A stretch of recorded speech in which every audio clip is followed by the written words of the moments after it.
Chapter 1. In the royal palace of Grand Xia, the resplendent palaces shone brightly under the blazing sun. The white marble steps led to the heavens, and the extravagant palace buildings were built one after another, so luxurious that it was impossible to count them all. The Xia dynasty had reached the pinnacle of a dynasty. However, in the eyes of those who were observant, this was an omen of the collapse of the great edifice. Great Xia was too strong. These 1,000 years were Great Xia's 1,000 years. They were invincible in the divine prefecture. In the vast land of the divine prefecture, there were more than 100 dynasties, but Great Xia was the only one that stood for 1,000 years. It was an irreversible rule that extreme prosperity leads to decline. The invincible Great Xia could not stay invincible forever. In the past 100 years there were signs of decline. There were no wise emperors, and there were no virtuous officials. In addition, the Mongol court in the north was getting stronger day by day, and the Eternal Night sect, which had been silent for 1,000 years, had reappeared. The future of Great Xia was not as bright as it seemed today. The emperor of Great Xia was not very open-minded. Compared to the emperors who had expanded the territory of Great Xia in the past, he was much worse. Fortunately, the foundation of Great Xia was strong enough, and the current emperor was not completely useless. Although he did not make great contributions, he did not make any major mistakes.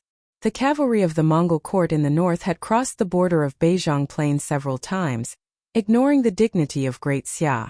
The debate between those who wanted war and those who wanted peace became more and more intense. The emperor of Great Xia was getting older, and his mind was becoming more and more indecisive. His attitude towards the Mongol court had always been ambiguous, neither war nor peace. However, compared to the Mongol court in the north, the revival of the Eternal Night sect was more of a headache for the emperor of Great Xia. The Eternal Night sect had a long history that could not be traced. It was a power that the dynasties of the Central Plains feared. When the ancestors of Great Xia were in their prime, they suppressed the Eternal Night sect and almost destroyed it. However, after 1,000 years of silence and recovery, the return of the Eternal Night sect was an unavoidable disaster. The strength of the Eternal Night cult lay not only in the terrifying faith that they had accumulated over thousands of years, but also in the support of unfathomably powerful martial arts. Back in the day, the Great Xia dynasty had been so powerful that the divine prefecture had banned martial arts, and the entire world had submitted to it. However, the Eternal Night cult had still not been destroyed. They had temporarily hidden themselves in the darkness, all for the sake of reappearing in the world today. Under the night sky, the heavenly mandate palace was still as bright as day. The 3 ministers were silent, and the ministers were prostrating. On the dragon throne in the heavenly mandate palace, the emperor of the Great Xia dynasty frowned a few times, and his expression was unusually ugly. "Your Majesty, we can't wait any longer. The voices of the soldiers in the north are getting louder and louder. If the imperial court doesn't say anything and continues to endure, I'm afraid it will chill the hearts of these soldiers who have sacrificed their lives for the country. We can't. Once the war breaks out, it will get out of hand and cause the commoners to lose their homes. Moreover, the Eternal Night cult has already appeared. If we take advantage of this opportunity to launch an attack, our dynasty will be attacked from both sides. Tolerating the evil will only make the Gumeng royal court go even more overboard. The sons of the Celestial Empire are brave and skilled in battle. How can we allow others to bully us just because of some Eternal Night cult?" The debate in the hall was abnormally intense. None of them were willing to take a step back. Only the 3 dukes remained silent, not saying a word. The 3 dukes rarely discuss politics since the founding of the Great Xia dynasty. It wasn't that they couldn't, but that they didn't want to. As long as it wasn't a last resort, the 3 dukes wouldn't speak. This was a consensus. Therefore, no matter how intense the debate in the hall was, no one would ask the 3 dukes to make a decision. Hesitation flashed in the eyes of the emperor of the Great Xia dynasty on the dragon throne. It was not easy to decide whether to send troops or not. Whoosh! Suddenly, a sharp silver light shot through the hall and directly toward the emperor of the Great Xia dynasty on the dragon throne. The arrow that came out of nowhere dazzled everyone's eyes, and they didn't even have time to react.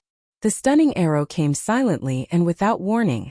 The heavenly mandate palace, the emperor, and the ministers were all taken away by the sharpness of the arrow. However, this unstoppable arrow was caught by a withered hand. Behind the emperor of the Great Xia dynasty, the old eunuch who had been silent all this time walked to the front of the dragon throne. He covered the sky with one hand and blocked all the wind and rain in front of the emperor. "Assassin, catch the assassin!" At this moment, everyone in the hall finally reacted. Their expressions changed drastically, and they shouted sternly. The head of the ministers, the three dukes who had been silent all this time, also stood up and looked coldly in the direction where the arrow came from. It was really a huge responsibility. This was the first time in thousands of years that someone had entered the palace to assassinate, and it was right in front of them. On the dragon throne, the emperor of the Great Xia dynasty stood up angrily. His expression was livid, and he spat out two words fiercely: "Investigate." Yes, the emperor was furious, and the ministers below were in awe. Their minds were in a whirl. The timing of this assassination was too subtle, and it really came at the wrong time. In the next moment, orders were sent out. The palace was forbidden to enter, and the palace gates were tightly shut. The entire palace was surrounded by tens of thousands of imperial guards. There was a sentry every 5 steps and there was a sentry every 10 steps. The tight security made it difficult for even a fly to fly out, let alone a living person. What happened? In the palace, Ning Chun looked out of the window at groups of imperial guards passing by. He was very puzzled, but when he thought of the fate that would follow, he lost interest. Not far away, several youths who were about the same age as Ning Chun were also in low spirits. They were all children from poor families and had no choice but to take this step. "Sai, what should I do?" Ning Chun rested his chin on his right hand and pondered quietly. He would rather die than become a eunuch. Although it was said that he should take things as they came, from a strong and outstanding young man to a disabled but strong-willed eunuch, the difference was too big. Worry, Ning Chun sighed softly. He wanted to escape, but when he saw the groups of imperial guards passing by from time to time, he immediately dispelled the idea of seeking death. He did not want to be chopped into meat paste. It was said that in this era, there were death by 1,000 cuts, dismemberment by 5 horses, skinning and pulling out tendons, burying alive and carting. He did not want to think about it anymore. "Once I enter the palace, it is as deep as the sea. From then on, I will be surrounded by passers-by." The soft sigh attracted many disdainful gazes. Ning Chun raised his head and smiled shyly. He had almost forgotten that everyone was in a bad mood.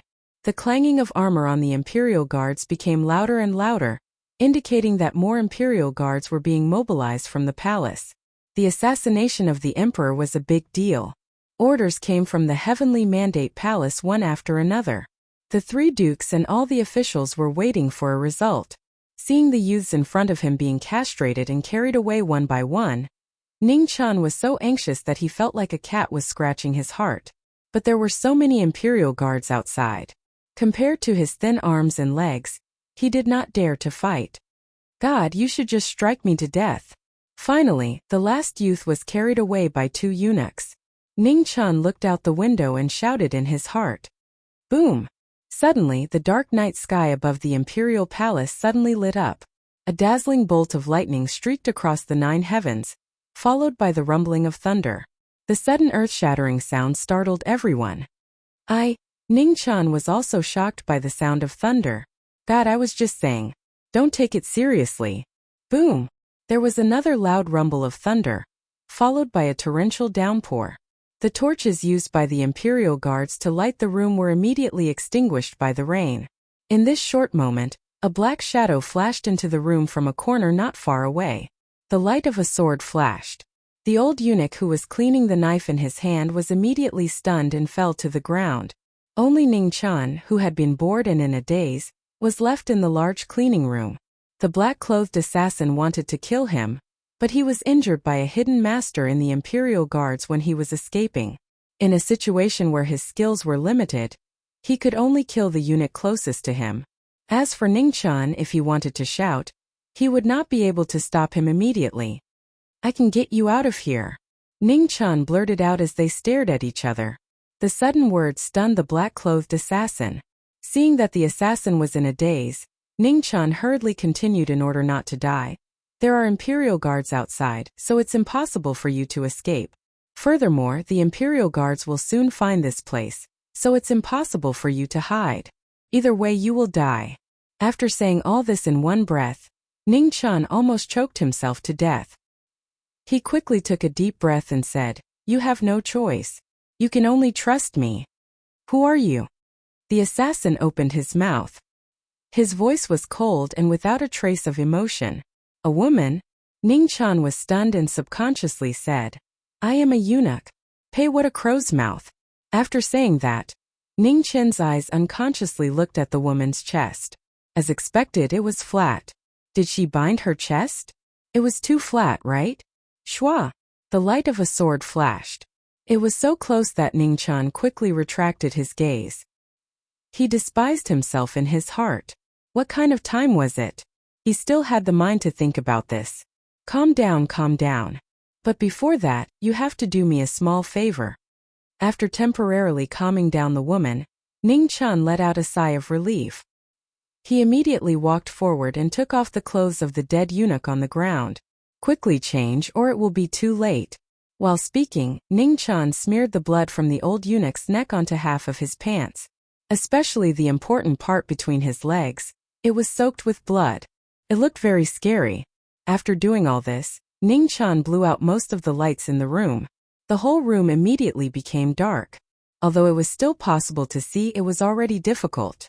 Not far away, the woman had already changed into the old eunuch's clothes. She glanced at Ning Chen's actions and did not say anything.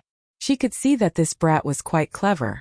Perhaps he could really help her escape this disaster. She was not afraid of death, but if there was a chance to live, no one would be willing to die. Ning Chen turned around and saw the woman's face. It was so bright that it made people's eyes unwilling to leave it. She was in the prime of her life, very charming, very feminine. However, at this time, looking like this gave people a headache. Ning Chen thought for a moment, then wiped his hands on the blood on his body and rubbed them on the ground. Then, he walked up to the woman and smiled brightly. Then, he wiped his hands that were covered in blood and dust on the woman's face. Of course, Ning Chen greeted her with a warning look. There was a bit of pride and still a bit of pride. The woman did not say anything. She coldly endured the change in her beautiful face. It was too horrible to look at. Chapter 2. A moment later, Ning Chen looked at his masterpiece and smiled foolishly. He was indeed a genius. Under the dim light, the beautiful woman in front of him disappeared and was replaced by an unkempt eunuch. The woman did not know how to appreciate his beauty and was expressionless. Ning Chen stood there for a moment, but the woman did not praise him. He felt a little angry. Forget it, he was a man. He did not want to be calculative with a woman. Ning Chen dragged the old eunuch to the bottom of the bed before lying down on the bed himself. Then he stared at the woman and instructed worriedly, "When the Imperial guards come later, you must slash them down. Make sure you hit them accurately." The woman understood tacitly and nodded lightly. She took the knife that was used to clean himself and then quietly walked to Ning Chen's side. She calmly took off his pants. "What's going on? Why didn't you light the lamp?" Not long after, a few Imperial army soldiers walked in. The one in the lead was wearing a bright green armor. He looked around the room and asked sternly, "Shua?" Before he finished his words, the woman's knife fell. Blood splattered all over the woman's face. The bright red blood flowed down the woman's cheeks, making her dirty face look even more blurred. The wind blew out the candle. "It's fine. I've done this many times. It's fine even without the lamp," the woman said in a hoarse voice. The shining saber in her hand was dyed red.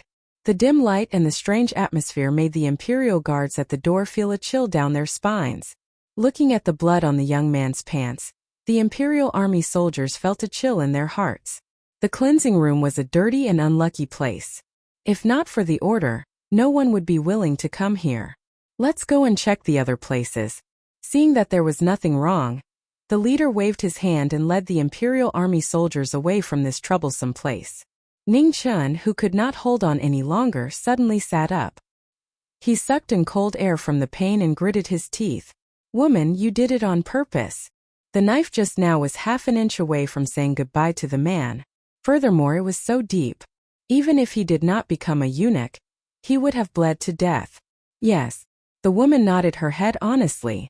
Ning Chan was so angry that he almost fainted. How could she bully him like this? What should we do next? The woman asked. She knew that this was only the beginning. The imperial palace would definitely be under martial law for a long time. If she couldn't escape, she would be discovered sooner or later. That's right, I haven't asked you yet. What did you do? Why are there so many people trying to capture you? Ning Chan was very curious. The moment he woke up, he saw the majestic sight of the imperial guards going berserk. The heavens were really taking care of him. The assassination attempt on the Xia emperor failed. The woman was very calm, and Ning Chan was also very calm. A moment later he exclaimed, "What?" Seeing the woman's sharp gaze, Ning Chan smiled embarrassedly. "I've lost my composure, lost my composure." His body unconsciously leaned back. This woman is a ruthless person. Don't go crazy and kill me or something. You still haven't answered. What's next? The woman asked again. Wait. This time, Ning Chan was very obedient and quickly told him the plan. Soon there will be eunuchs coming to carry him. This place has just been checked. There shouldn't be any more imperial guards coming tonight. You stay here first. Remember, don't try to escape. The woman stared at Ning Chan for a long time before lightly nodding, indicating that she would listen to his advice. Sure enough, not long after, 2 eunuchs came and carried Ning Chan away without a word. The woman quietly watched Ning Chan leave. Her pair of bright eyes looked so beautiful under the light. Even the bloodstains on her face could not hide it. Not long after, in a spacious room, the 2 eunuchs carried Ning Chan to a bed. On the rows of beds next to it, there were all new people who had just been castrated. Some of them had fainted and were still unconscious. Some of them were secretly crying. It was unknown whether it was because of pain or something else. The medicine to stop bleeding and treat injuries was at the bedside. Everyone had it. This was only a temporary residence. Tomorrow there would be people who would arrange for them to return to their homes. If they were lucky, they would be by the side of the imperial concubines or princes and have a good future. If they were unlucky, they could only be arranged to do some chores in the laundry workshop. After being temporarily safe, Ning Chan calmed down and thought about what to do in the future. He could not stay in this palace forever. There were many people and eyes here. If he was not careful, someone would discover that he was a fake eunuch. At that time he would definitely be chopped into pieces by that old man, the emperor. That woman's methods were as troublesome as her face. She was a ruthless person who even dared to assassinate the emperor. He really could not afford to offend her. Right now, the first thing he had to consider was how to send this great aunt away. Otherwise, if she was in a bad mood one day, she would really kill him. He would have no place to cry even if he wanted to. Not sure if it was because he had lost too much blood from that woman's attack or because he was really too tired. Ning Chan thoughtlessly fell asleep as he thought about it. Only the sound of his low sobbing accompanied the sound of the rain falling outside the room. It did not stop for the entire night. Happy times were always very short. Just as Ning Chan was sleeping soundly, the sky unknowingly brightened up. The early morning sun was not beautiful because it meant that his life as a eunuch had officially begun. After the rainy night, the sky was very clear. Ning Chan limped out of the house with the help of the wall. He walked 2 laps around the house and breathed in the fresh air outside. He was in a very good mood. Just as he was about to express the beautiful admiration in his heart, he was blocked in the chest by a croaky voice. It was as uncomfortable as eating a fly. Which family's little brat is this? Don't block this eunuch's path. He was wearing a sapphire blue robe embroidered with a red-crowned crane. He held a horsetail whisk in his hand and wore a peacock feather hat inlaid with jewels. His skin was excessively white and coupled with his face that was neither yin nor yang, he looked exactly like a deformed Dongfang booby. Ning Chan forcefully suppressed the feeling in his stomach and took a step back to avoid him. However, he unintentionally pulled on his wound, causing him to grit his teeth in pain. This little one greets eunuch. May eunuch have good fortune and peace.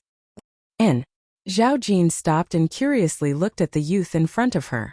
She asked, "May eunuch have good fortune and peace? What a strange greeting. Where did you learn it from?" "I'm finished." Ning Chun immediately knew that he had said something wrong. However, he had just arrived here. Who would know how to greet him? Now that things had come to this, he could only make up some nonsense. May eunuch have good fortune and peace. This little one was shocked by eunuch's aura, and forgot to properly say the greeting that my hometown used to express respect to the elders. This little one lost my composure. I hope that eunuch can forgive this little one for being insensible. In the end, Ning Chun felt extremely disgusted, especially when he didn't know what this old eunuch had smeared on his body. The smell was strange, causing his Randu and Du meridians to churn. He really wanted to slap this old fellow to death. Clever little fellow, you can follow our family in the future. Zhao Jin sized up the former and nodded in satisfaction. This was a good material. If he was properly trained, he should be able to help her a lot. Follow your head. Ning Chun cursed in his heart. However, he still had a smile on his face. Thank you for your praise, eunuch. This little one is new to the palace and has many things that I don't understand. Since eunuch didn't abandon me, this little one is naturally very happy. And not bad. You can just call me Eunuch Zhao in the future. What's your name? Ning Chun. And from now on I'll call you Little Ning. Zhao Jin nodded in satisfaction. Your uncle.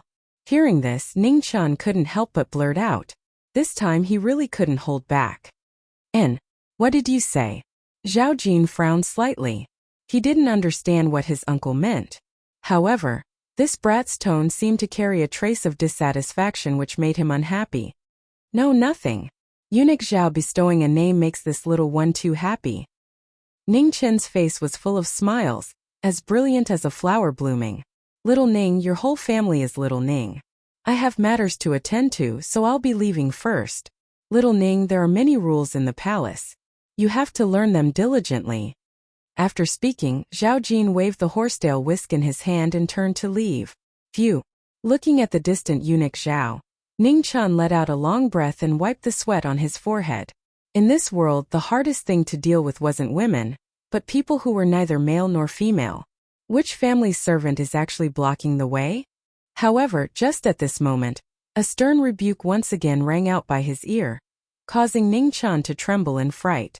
Fuck, you're still here? Ning Chun's anger soared. I'm standing in this damned place. How am I blocking your way? He was about to flip out on the spot, but when he saw the imperial canopy embroidered with a phoenix pattern, his anger was immediately extinguished by a bucket of cold water. Oh my God, who is this? Surrounded by 4 beautiful palace maids, 2 at the front and 2 at the back, a woman with an incomparably beautiful face walked over. Her hair was tied up in a phoenix bun, and her hair was lightly swept. Her eyes were filled with spring, and her skin was as smooth as jade. She was 70% beautiful and 30% seductive. It was hard for people to shift their gaze away from her. Ning Chun didn't recognize this woman, but even if he hadn't eaten pork, he had seen pigs run. In the palace, people like her could be counted with one's fingers. Moreover, this woman wasn't to be trifled with. He would have to run away sooner or later, so it was better to be low-key. Taking a step back, then another step back, Ning Chun bowed his body and lowered his head. He muttered, I'm just a passerby. You can't see me. When the little eunuch in the lead saw Ning Chun move aside, he lightly snorted and didn't say anything else. As a servant, he didn't dare to appear too overbearing in front of his master. Wait a moment. After taking 2 steps, Wan Yunshang suddenly stopped. She glanced at Ning Chun and said, Why aren't you kneeling? At this time, the 4 palace maids and the little eunuch finally reacted. From a moment ago until now, this unfamiliar fellow had never knelt. If Wan Yunshang hadn't spoken, they wouldn't have reacted at all. This little one is new to the palace and doesn't know the rules. Please forgive me, Your Highness. Knowing that he couldn't get away with it, Ning Chun softly sighed and respectfully said, Now you know? I know. Then why aren't you kneeling? I'm a newly purified person, so I can't do as I please. Wan Yunshang wasn't willing to let go, and Ning Chun also wasn't willing to kneel. After a moment of deadlock, Wan Yunshang's lips curled up, and her intimidating eyes carefully examined the youth in front of her. Oh, so it's like that. Then forget it. Many thanks, Your Highness. Ning Chun let out a sigh of relief. He lowered his head to hide the arrogance in his eyes, and his tone was as respectful as ever. Chapter 3. After Imperial Concubine 1 left, Ning Chun raised his head and narrowed his eyes. She was the scariest person he had ever met since he entered the palace. Not only was she a woman of status, but she also had the ability to conceal her emotions. This woman was no ordinary person. There were dangers everywhere in the palace. If one was not careful, they would be drawn into an unknown whirlpool. Ning Chun felt that his future was bleak. Unfortunately, the palace was now under lockdown and it was impossible for him to escape. I wonder how that woman is doing. Did she listen to me and not run around? Bored, Ning Chun continued to walk around with his hands on the wall. On the way, he met 1 or 2 youths who were as bored as he was. He grinned and greeted them cordially. Reality proved that the medicine from the palace was not ordinary. It was much more effective than the dogskin plasters from the future. Ning Chun was still worried. The woman seemed to be injured and could not show her face. Even if she hid in the cleansing room, she could still be discovered. The cleansing room was located in the most remote part of the palace. Very few guards passed by it, but it did not mean that one could enter and leave as they pleased. The palace had always been lax on the inside and tight on the outside. Once one left a place that seemed empty, one would find countless imperial guards guarding it. Ning Chun did not doubt that if someone dared to sneak out at this time, they would be chopped up and fed to the dogs by the imperial guards. Ning Chun did not dare to go back to the cleansing room to search. These few days were a sensitive period. That stupid woman had entered the palace to assassinate the emperor of the Xia dynasty. She had created a huge mess. If he was suspected of anything, he would be in trouble.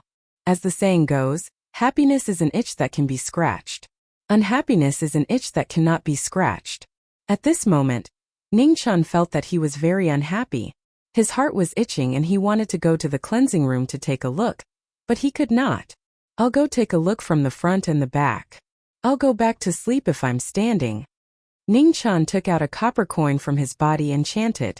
With a flick of his hand, the copper coin flew high into the air and drew a beautiful parabola in the air.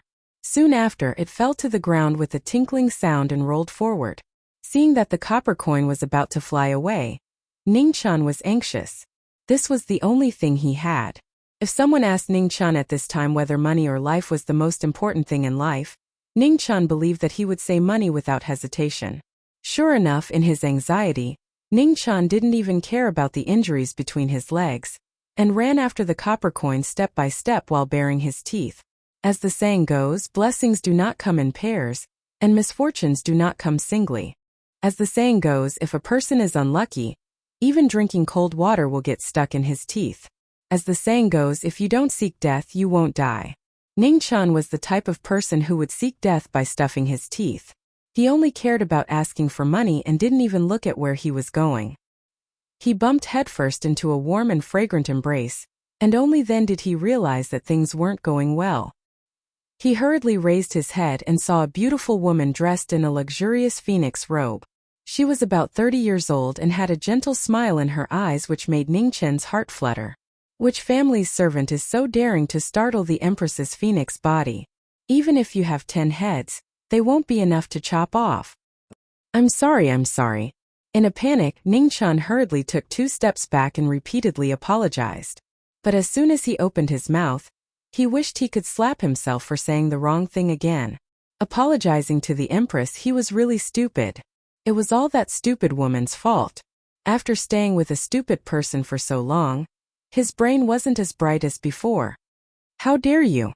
The face of the eunuch steward beside the Empress turned cold. He didn't know the rules at all. Why are you panicking so much? Zhang Sun Wuyo extended his hand and stopped the old eunuch from denouncing him. He smiled at the dignified youth in front of him and asked gently. Hearing Zhang Sun's question, Ning Chun subconsciously looked at the copper coins that had stopped rolling on the ground. He was so regretful that he wanted to bang his head against the copper coins and die. The ancient people said to value money more than life. Was it because of him? Zhang Sun Wuyo followed Ning Chun's gaze and looked at the copper coins on the ground, then bent down to pick them up. Ningqian looked at the copper coins being picked up by Zhongsun Wuyo. He wanted to ask for it, but he didn't dare. In his confusion, he even forgot about offending the empress. Actually, Ningqian couldn't be blamed. It was almost impossible for a modern person to have a true fear of the so-called imperial power. Even though Ningqian had constantly reminded himself to pay attention to his identity, he still threw aside the reverence that he had purposely shown for a moment. Zhongsun Wuyo carefully looked at the copper coins in her hand and didn't find anything special about them. When she saw the youth's conflicted expression of wanting but not daring to ask for it, she couldn't help but laugh. How many years had it been since she met such an interesting little fellow? Be careful. The palace isn't like the outside. Remember to follow the rules. Zhongsun Wuyo kindly reminded him, then continued to walk forward with light steps. My copper coins. Ningqian looked on helplessly as the copper coins once again disappeared into the distance. His raised hand weakly put it down. The dignified empress of Wuxia actually dared to take the money of a little eunuch like me. Nyang, he's still staring at you. Beside Zhongsun Wuyo, a beautiful palace maid softly reminded her. He's probably still thinking about his copper coin. What an interesting little fellow. Since I've taken his copper coin, I'll help him this time. Send an order to the inner palace to transfer him to Weiyang Palace for duty. Ningqian still didn't know that Zhongsun Wuyo had decided his future the moment she spoke. Of course, if he knew earlier, Ningqian would definitely rather die than obey. He would cry, throw a tantrum, and threaten to hang himself to ask Zhongsun Wuyo to take back her grace. He was someone who wanted to run away. After he reached Weiyang Palace, running away would probably be impossible for him for the rest of his life. With the copper coins gone, Ningqian's mood was very bad. His face was very long, as if he was very unhappy and didn't want anyone to come near him. Thinking back carefully, the copper coins had actually been standing on the ground when they fell, and had even rolled so far away. Stupid woman, you've killed me. After being frightened again and again, Ningqian completely confirmed that there were too many big monsters in the palace. It was not a place where humans should live. Running away was the only way out. The assassination of Emperor Xia was a big event that shocked the world. The palace was the center of the storm. In just 2 short meetings, the world's situation was revealed. An imperial concubine in the prime of her life, and an empress who was the mother of the world. The 2 most noble women in the world walked out of the harem. It was definitely not as simple as just for show. Although Ningqian's face was calm, his heart was in turmoil. Now the palace was the most dangerous place. It was so for that woman and also for him.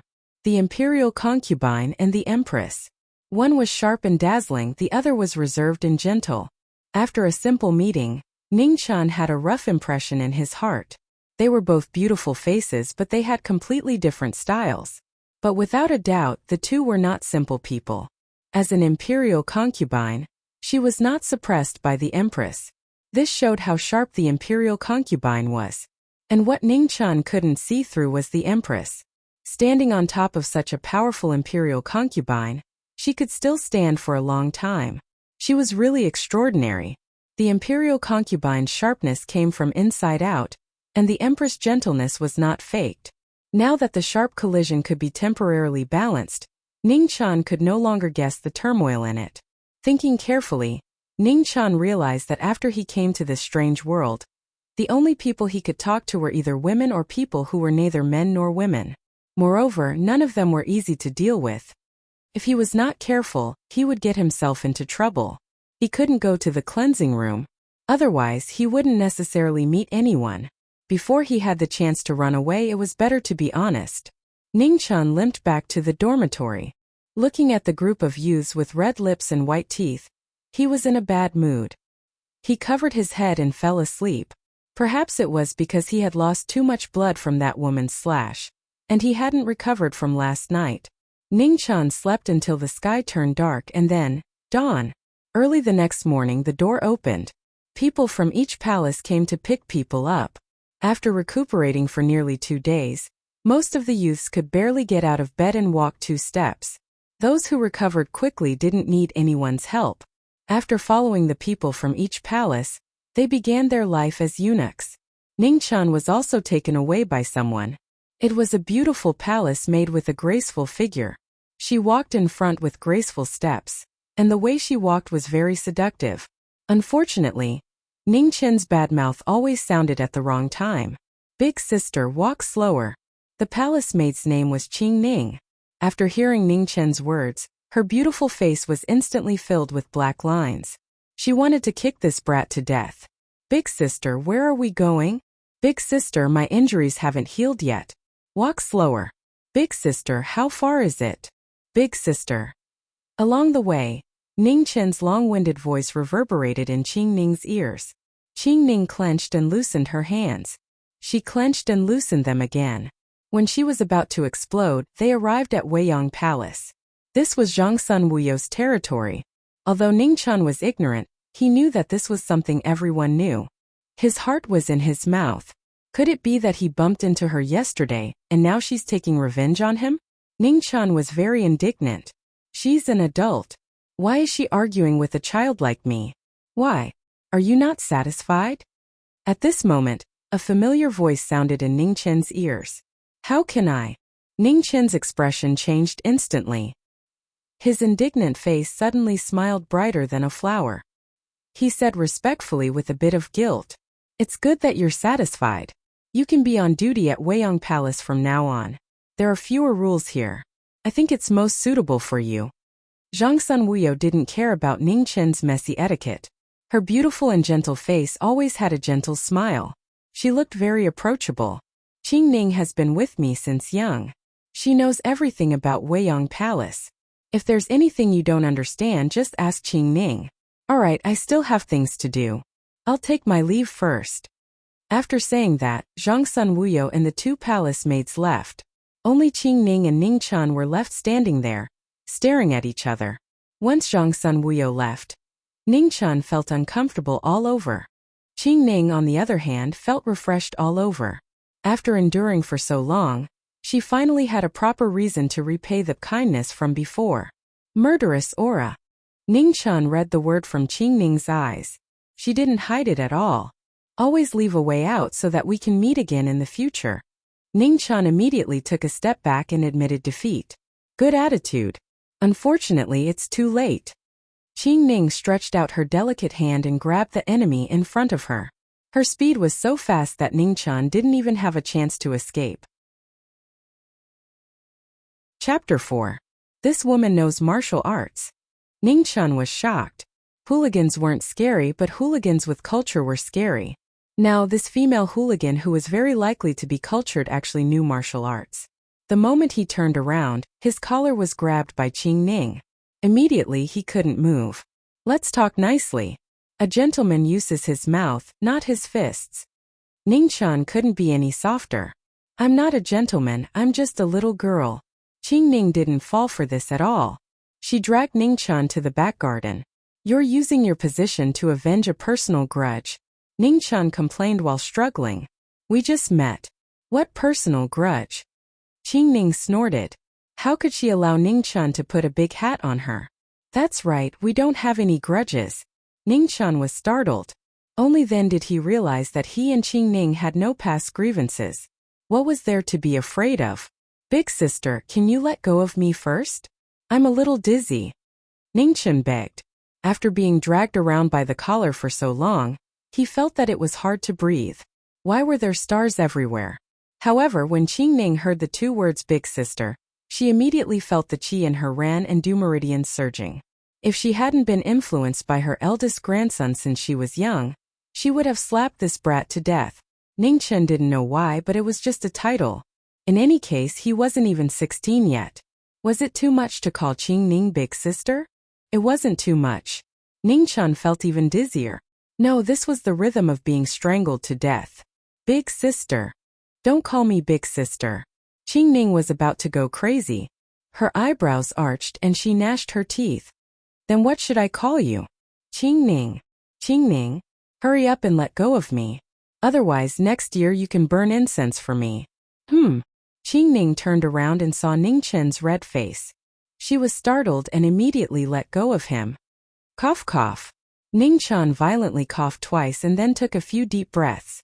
Not long after, the dizziness disappeared and he finally felt that the world was beautiful again. Ningchen wasn't an idiot. At this time he also realized what was wrong. Just a title almost took his life. Women really were unreasonable creatures. Sister Qing Ning. Of course, men were also shameless creatures, especially Ningchen. One moment he was being strangled to death by Qing Ning, and the next moment he was trying to build a relationship with her with a fawning smile.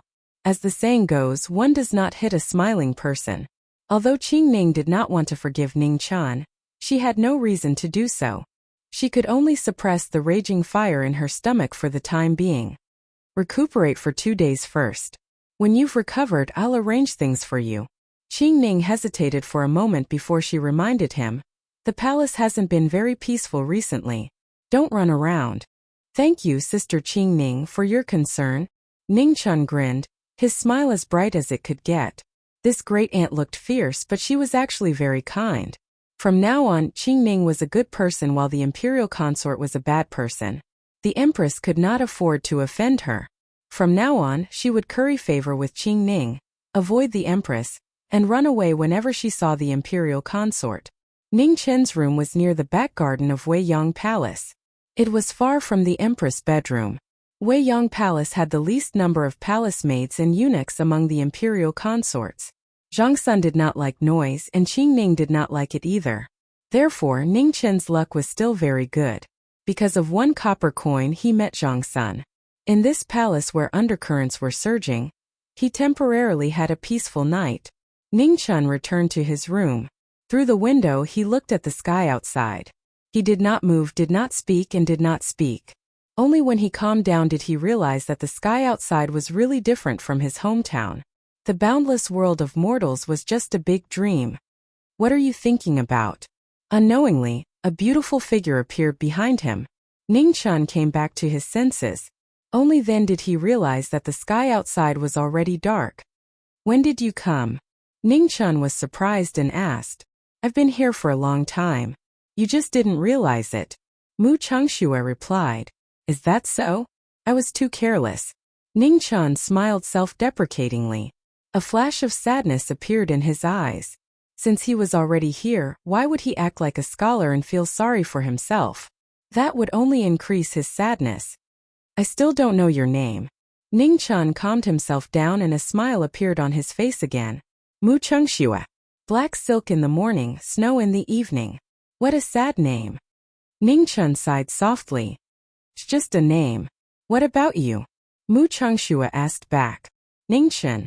The two of them were silent. They were two people who should not have known each other, but because of a strange fate, they met. Other than their names, there was nothing else they should know. Why did you assassinate the Xia Emperor? After an unknown amount of time, Ningchen was the first to break the silence. Mu Chengxue did not immediately answer. Instead, he walked to the window and looked at the moon outside. After a long time, he softly said 2 words. Return a favor. Everyone says that the hardest thing to return in life is love. So it is true. Ningchen did not continue to ask. There were deep and shallow relationships between people. Although he and Mu Chengxue had gone through trials and tribulations together, that was the end of their friendship. You saved me. Mu Chengxue owes you a favor. Mu Chengxue looked at the sky and asked himself when he would be able to return this favor. When would he be able to stop being bound by it? You also helped me. We don't owe each other anything. As if he could see through Mu Chengxue's weary heart, Ningchen did not want to bind a woman like her. The shackles of love were too heavy. Ha! Mu Chengxue softly laughed. Her laughter was like a beautiful peony blooming in the night. It was so beautiful that it made people's hearts tremble. Ningchen glanced at the woman beside him. His eyes flashed with admiration. You should stay here for the next few days. If you have the chance, you can think of a way to leave the palace. Ningchen said. As he spoke, he saw that there were still traces of blood on Mu Chengxue's clothes and hair. He thought for a moment and continued. There are new clothes in the cabinet. You can wash them. I'll be leaving first. After saying that, Ningchen walked out, leaving the room to Mu Chengxue. Looking at the departing figure, Mu Chengxue felt a faint warmth rise in his heart. It turned out that the burden of love was not only tiring. Bored out of his mind, Ningchen walked to the backyard. Seeing that there was no one around, he stretched his legs. The wound was quite solid, so it didn't hurt too much. He carefully climbed up to the roof using a maple tree in the corner. Then, he lay down on the tiles and started counting the stars. 1, 2, 3, 125, 120, 127, 1197, 1198, 1199. Ningchen was counting energetically. What he did not know was that in the room below him, Qing Ning was gritting her teeth and clenching her fists so tightly that cracking sounds could be heard. Qing Ning practiced martial arts and was very sensitive to the movements around her. When Ningchen was about to climb the wall, she had already noticed it. However, she was curious about what he was going to do, so she did not stop him. When she found out that he was only counting the stars, she let him be. Who would have thought that this guy was addicted to counting? He had already counted more than 1,100 stars. It was as if he could not finish counting. Qing Ning angrily put on her clothes and walked to the front of the room. She stomped her feet and flew up to the roof. She angrily looked at the culprit who disturbed her sleep. The sudden appearance of the figure in front of him startled Ningchen. When he saw that it was Qing Ning, he breathed a sigh of relief and smiled. "Sister Qing Ning, you can't sleep, so you came up to look at the stars?" Ningchen did not know that the room below him belonged to Qing Ning. He thought that it was a coincidence and did not think of anything else. "Are you comfortable lying down?" Qing Ning gritted her teeth and asked. Her beautiful eyes flashed with a dangerous light in the night sky. She had the urge to throw Ningchen down. "It's okay. It's just a little cold."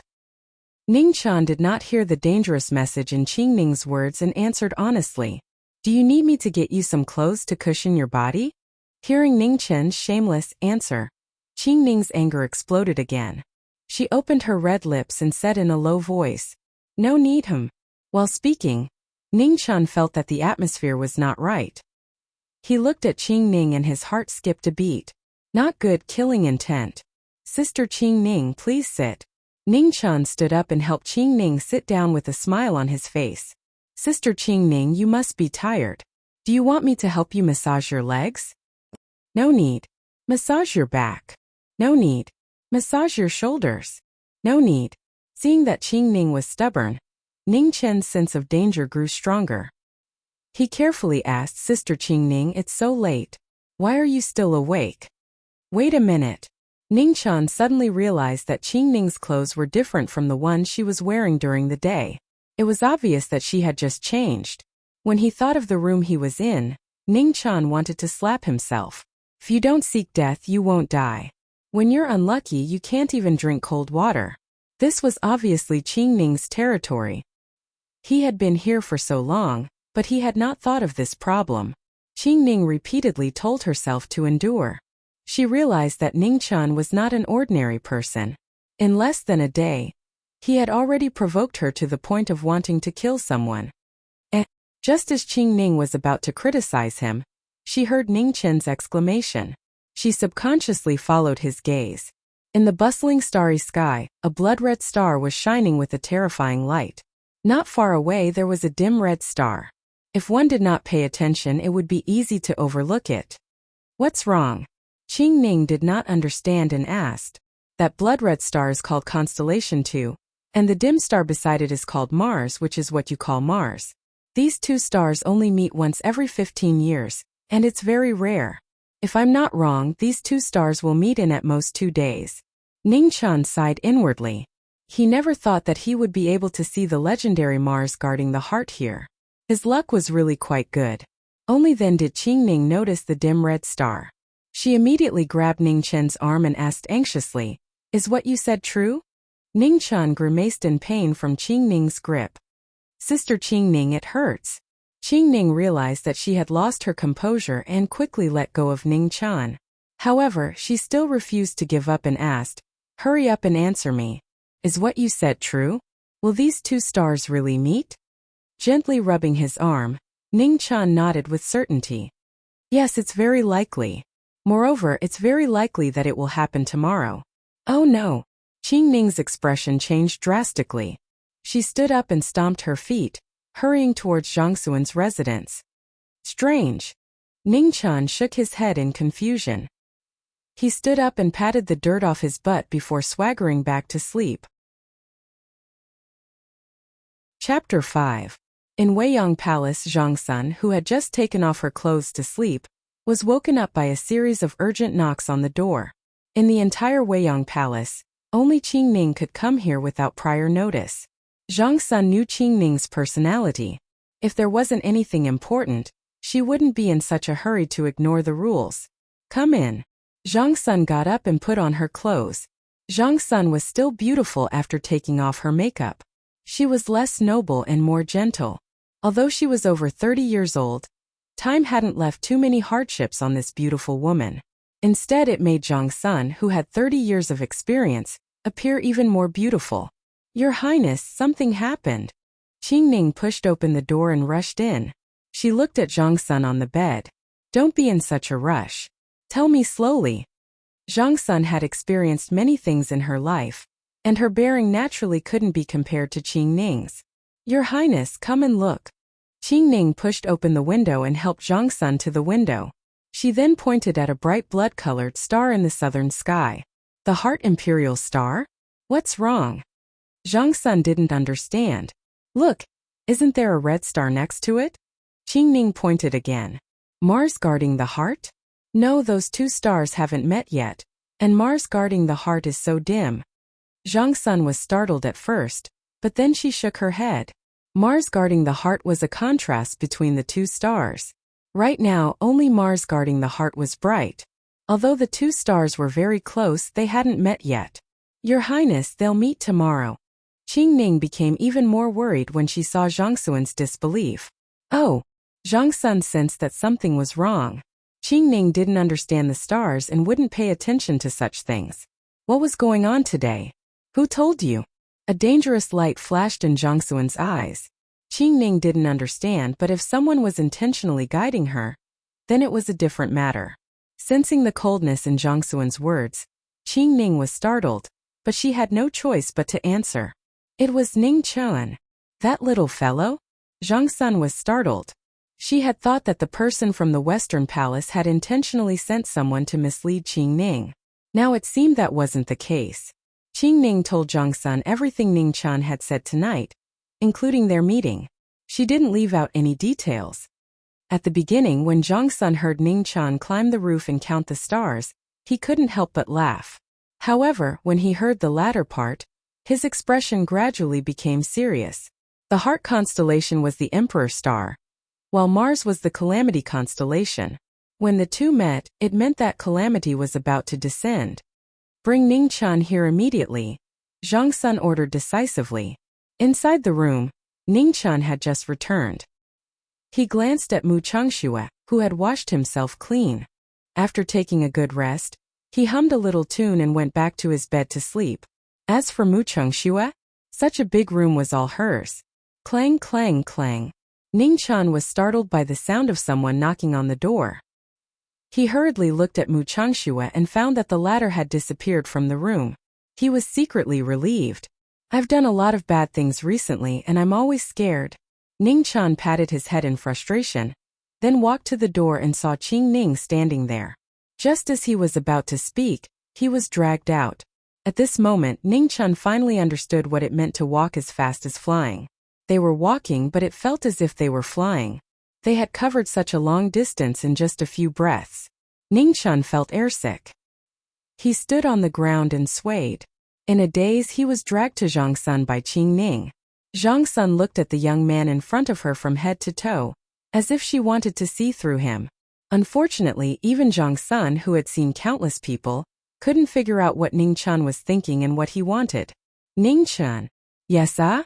Hearing someone call him, Ning Chuan woke up from his daze.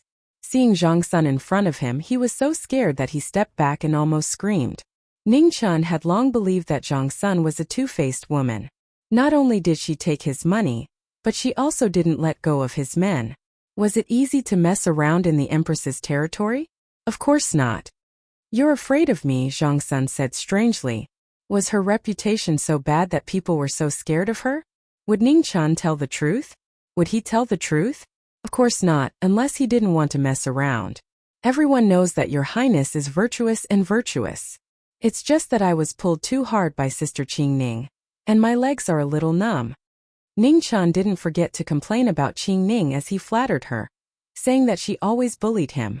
So what if you have martial arts? So what? So what? To the side, Qing Ning gritted her teeth. If Zhang Sun wasn't here, she would definitely beat this brat to death. Haha. How could Zhang Sun not see through Ning Chen's thoughts? She chuckled but didn't point it out. Was what you said to Qing Ning true? At the mention of this, Zhang Sun's expression became serious again. This was a matter of great importance. If it was true, things would be troublesome. Because just today, Emperor Xia seemed to have made up his mind to send out his troops. It was very likely that he would officially issue a decree the next day. At that time, she and Consort One of the Western Palace were both present. They both saw Emperor Xia's determination. What did I say? Ning Chan was confused by Zhang Sun's question. He and Qing Ning had talked so much and most of it was nonsense. How could he know which sentence she was referring to? You understand the stars? Zhang Sun asked again. I don't. Ning Chan replied honestly. Qing Ning's slender hand clenched. Her gaze was about to cut Ning Chan into 18 pieces. Hearing Ning Chen's answer, Zhang Sun frowned. If it weren't for her long years of self-restraint, she would have kicked him already. Then why did you tell Qing Ning that Mars and the Heart Imperial Star would meet tomorrow? As she spoke, Zhang Sun stared at Ning Chan. This wasn't a game. If there was even the slightest lie, she definitely wouldn't be merciful. Common sense. Ning Chan thought disdainfully. Of course he only thought about it in his heart. He respectfully said, replying to the Empress, when this lowly one was young, I once heard an expert mention the phenomenon of Mars guarding the heart. That's how I learned about it. Are you confident? Zhang Sun frowned and asked again. 80 to 90%. Ning Chan replied modestly. Zhang Sun's frown deepened. Clearly, she was very dissatisfied with this answer. 80 to 90% meant that there was still at least a 10% chance that there would be an exception. But how could there be any accidents when it came to national affairs? Seeing Zhang Sun's beautiful eyes continue to stare at him, Ning Chan felt helpless.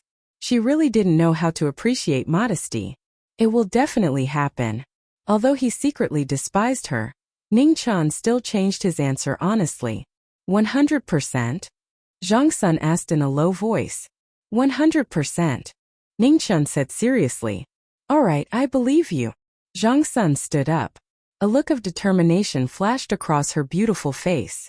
Qing Ning, send us to the Heavenly Mandate Palace. Yes. Zhang Sun and Qing Ning left. Ning Chan was dumbfounded. How could he go back? He gritted his teeth and cursed the two of them as he walked. It took him a few breaths to get here, but it took him a long time to get back. Weiyang Palace wasn't small. After turning left and right, he almost couldn't find his room. The light in his room had been extinguished. Ning Chan thought for a while. When he left, the candle was still lit, and it didn't seem to be a problem for it to burn for half the night. Gently pushing the door open, Ning Chan quietly walked to his bed. He saw a seductive figure asleep. Suddenly, his right hand pointed at the bed and trembled with anger. The bed is mine. The quilt is also mine. Ning Chan screamed in his heart. He really wanted to throw this ungrateful woman down. But when he thought of the stark difference in their strength, he immediately wilted. How could she let him live? How could she let him live? Ning Chan fiercely waved his fist at Mu Changxue. Why were all women so annoying? Qing Ning was a bad person, Zhang Sun was a bad person, and Mu Changxue was also a bad person. Ning Chan thought about whether he should go up and squeeze, but he was afraid that he would be taken advantage of. In the end, he decided not to give this woman a chance to take advantage of him. He found 4 stools and put them together to make a makeshift bed. He spread a thick cotton cushion on it and then lay down happily. Ning Chan comfortably exhaled and sighed with emotion from the bottom of his heart. I'm really a talent. No, I'm really a genius. That woman's martial arts are very high. Be careful. On the bed, Mu Changxue suddenly opened his eyes and lightly said, Yes, I know. Ning Chan subconsciously responded. Then his body moved and fell to the ground with a bang. He said in shock, You're not asleep? I woke up when you were about to enter. Mu Changxue opened his eyes and said, Ha ha ha ha. Ningchun dryly laughed twice. How could he forget that this woman was a ruthless person who dared to assassinate the Xia emperor? How could she not even hear his footsteps? Ningchun climbed back onto his makeshift bed. Suddenly he remembered Mu Chengshua's words. He couldn't help but ask curiously, then who's stronger? You or her? Me. Mu Chengshua honestly said. You really don't know how to be modest. Ningchun curled his lips and thought. However, if she wanted to harm you, even 100 of you wouldn't be her opponent. Mu Chengshua added. After these words, Ningchun's chest stagnated. It was as if an iron hammer had fallen and 10,000 horses galloped. His little bit of self-esteem was instantly trampled 100 times, 1,000 times. Turning his head, Ningchun prepared to ignore her. Too hateful. Only if she doesn't want to hurt you. Mu Chengshua added. Ningchun didn't say anything and pretended not to hear. You're too weak for her. Mu Chengshua added. Ningchun endured again. I'm a genius who's afraid of. Unfortunately, she's a woman. Mu Chengshua's words hit the nail on the head. Ningchun sat up and fiercely glared at Mu Chengshua. I want to learn martial arts. On the bed, Mu Chengshua stared blankly for a moment before indifferently saying, You're not cut out for this. Ah! Ningchun felt like he was about to explode. Too hateful, too demoralizing. I'm a genius. Ningchun hypnotized himself. You're not. Mu Chengshua mercilessly shattered this beautiful dream. Ningchun angrily glared at Mu Chengshua. In the dark night, they were like two angry lanterns. I'm going to sleep. Mu Chengshua turned around and pretended not to see. Ningchun was unmoved. He continued to stare at Mu Chengshua, wanting to use his powerful mental strength to oppress his opponent. After a cup of tea, Ningchun was still persevering. His gaze was as sharp as a sword. After half an incense stick of time, Ningchun persevered. His gaze was still tyrannical. After an incense stick of time, Ningchun rubbed his eyes and gritted his teeth. After 2 hours, Ningchun's eyes were hazy with tears. He kept yawning. Another hour passed by. Ningchun unwillingly fell asleep. Chapter 6. In the Heavenly Mandate Palace, Emperor Xia was still reading the memorials. Among the past emperors, although the current Emperor Xia was not considered a wise one, he was definitely the most diligent one. However, his hesitant personality became his greatest impediment, causing his achievements to fall far short of those of the past emperors. The Xia dynasty had stopped and had not advanced for 30 years. However, in today's turbulent world, defending one's achievements was a failure, and not achieving anything was a mistake. I cannot be a sinner of the Xia dynasty. Emperor Xia knew his weakness, so this time he was determined to send troops to the Beijiang plain. He would not tolerate anyone who challenged the dignity of the Xia dynasty. However, the will of the heavens was unpredictable. Even the emperor could not predict the will of the heavens. Empress, is what you said true? On the dragon throne, Emperor Xia looked serious and asked in a low voice. He was in his 40s, but half of his hair had turned white. Emperor Xia had not made any mistakes in his life. He had defended what he had achieved, but he had also worked hard. He had supported such a great dynasty alone. Although he had a no-doubts body, he was close to death. Absolutely true. Zhang Sun looked at the man who had accompanied her for half her life and sighed. She remembered the words of the elders when she was young, and she did it with all her heart. As for love, perhaps it did not belong to the family of emperors. She had never thought about it. Only her early white hair showed the ruthlessness of time. Announced the arrival of the imperial astronomer. The imperial edict was sent out, and the horses rushed out of the palace, heading east. The people in the palace waited silently. Emperor Xia walked down the platform and came to the front of the palace. Beside the bright heart imperial star, there was a red star shining with red light.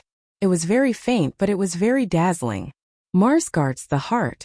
Emperor Xia looked bitter. Was he really going to bear the name of an incapable ruler for the rest of his life? Zhang Sun did not go forward. She was silent. The harem should not interfere in politics. Her reminder was enough. Your Majesty, the imperial astronomer has arrived and is waiting outside the palace. Not long after, a messenger eunuch came in to report. Emperor Xia's bitter expression immediately regained the dignity of an emperor. Announce. As you wish. At this moment, Zhang Sun also stood up and came before Emperor Xia. She curtsied and said, I will take my leave first. Okay. Emperor Xia nodded in agreement. It would have been inappropriate for the Empress to be present when the officials had an audience with the Emperor. It would have been especially inappropriate for her to be present at such a sensitive time. After Zhang Sun left, the head of the imperial astronomer, Shangguan Yuanming, entered the palace. After bowing, he waited for the Xia Emperor to rise. However, after waiting for a long time, Shangguan Yuanming still did not hear the Xia Emperor speak. Suddenly, his body trembled and cold sweat dripped down. Shangguan Yuanming, the Xia Emperor said, his voice devoid of any emotion. Your servant is here. Shangguan Yuanming lowered his head and said in a trembling voice, How long have you been the head of the imperial astronomer? The Xia Emperor continued to ask. 10 years and 3 months. The fear in Shangguan Yuanming's heart grew more and more serious. His face was deathly pale, and his body trembled. Very good, very good. Emperor Xia repeated. His originally calm face suddenly turned ruthless. With a bang, he slapped the table beside him. 10 years and 3 months. Even if we were to raise a dog, it would have matured by now. I am guilty. Shangguan Yuanming pleaded guilty in fear and kowtowed. Where is your crime? The Xia Emperor's ruthless face gradually calmed down as he coldly asked. Your servant is lacking in talent and knowledge. I have failed to live up to your trust. Shangguan Yuanming's voice trembled as he kowtowed. Lacking in talent and knowledge? What a lacking in talent and knowledge! Seeing that Shangguan Yuanming was still hiding something, the Xia Emperor could no longer suppress his anger. He grabbed the teacup on the table and threw it down. With a bang, the teacup smashed into Shangguan Yuanming's head. Immediately, a pool of blood flowed out, dyeing the palace in front of him red. Speak. Who ordered you to do this? The Xia Emperor stared fixedly at Shangguan Yuanming. He was not an idiot. The imperial astronomer was full of capable people. How could they not have divined such an important astronomical phenomenon like Mars guarding the heart? There must have been someone behind the scenes who had deliberately suppressed this news to facilitate the deployment of troops. Mars guarding the heart had foretold the calamity of war since ancient times. If he deployed troops at this time, he would undoubtedly become a tyrant who incited the flames of war in the eyes of the world. The Great Xia would also become the target of public criticism. At that time, the Great Xia would no longer be facing the Mongol imperial court, but the condemnation of the entire world. Coupled with the restless eternal night cult, the Great Xia's 1,000 years of foundation would be completely destroyed, and he would be the sinner of the Great Xia. Thinking of this, the Xia Emperor's body could not help but tremble. The fear and anger that he had suppressed were about to erupt once again. Your servant did not order you to do this. Shangguan Yuanming raised his head. Blood flowed down his forehead, dyeing half of his face red. At this moment, he had calmed down and replied in a low voice. Good, very good. The Xia Emperor took a deep breath, closed his eyes and said coldly. Men, lock Shangguan Yuanming in the death row. Also, send the imperial army to surround Shangguan Yuanming's residence. Without my orders, no one is allowed to enter or leave. Yes. As soon as he finished speaking, 2 imperial bodyguards walked into the main hall and dragged Shangguan Yuanming out. In the entire heavenly mandate palace, only the Xia Emperor sat on the dragon throne, looking at the sky in front of him without saying a word. After a long time, the Xia Emperor's face suddenly flushed red. Then with a poof he vomited blood. I cannot be the sinner of the Great Xia. How sorrowful and how difficult it was. The human emperor who controlled the world, the sun and the moon, the gods of the mortal world, could fight against the will of the people, but could not win against the will of the heavens. Whether it was the will of the heavens or the will of the gods, with this mouthful of blood it was clear. The 1,000-year-old dynasty was glory and pressure. The Xia Emperor shouldered the glory of the Great Xia for 1,000 years. Every step he took he had to weigh 10 steps.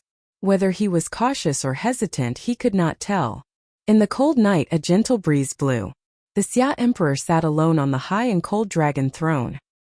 He was indifferent to the drops of blood that stained his dragon robe. Outside the main hall, the imperial army stood guard, but did not dare to take half a step in. This was the emperor of the Great Xia. As long as he was sitting on the supreme dragon throne, no one would dare to disobey him. The most ruthless thing was the heart of an emperor. The Xia emperor's ruthlessness was not only to others, but also to himself. His hair was white, and his body was like a lamp without oil. He had been an emperor for 20 years, but he had lived 100 years in the mortal world. I am not satisfied, not satisfied.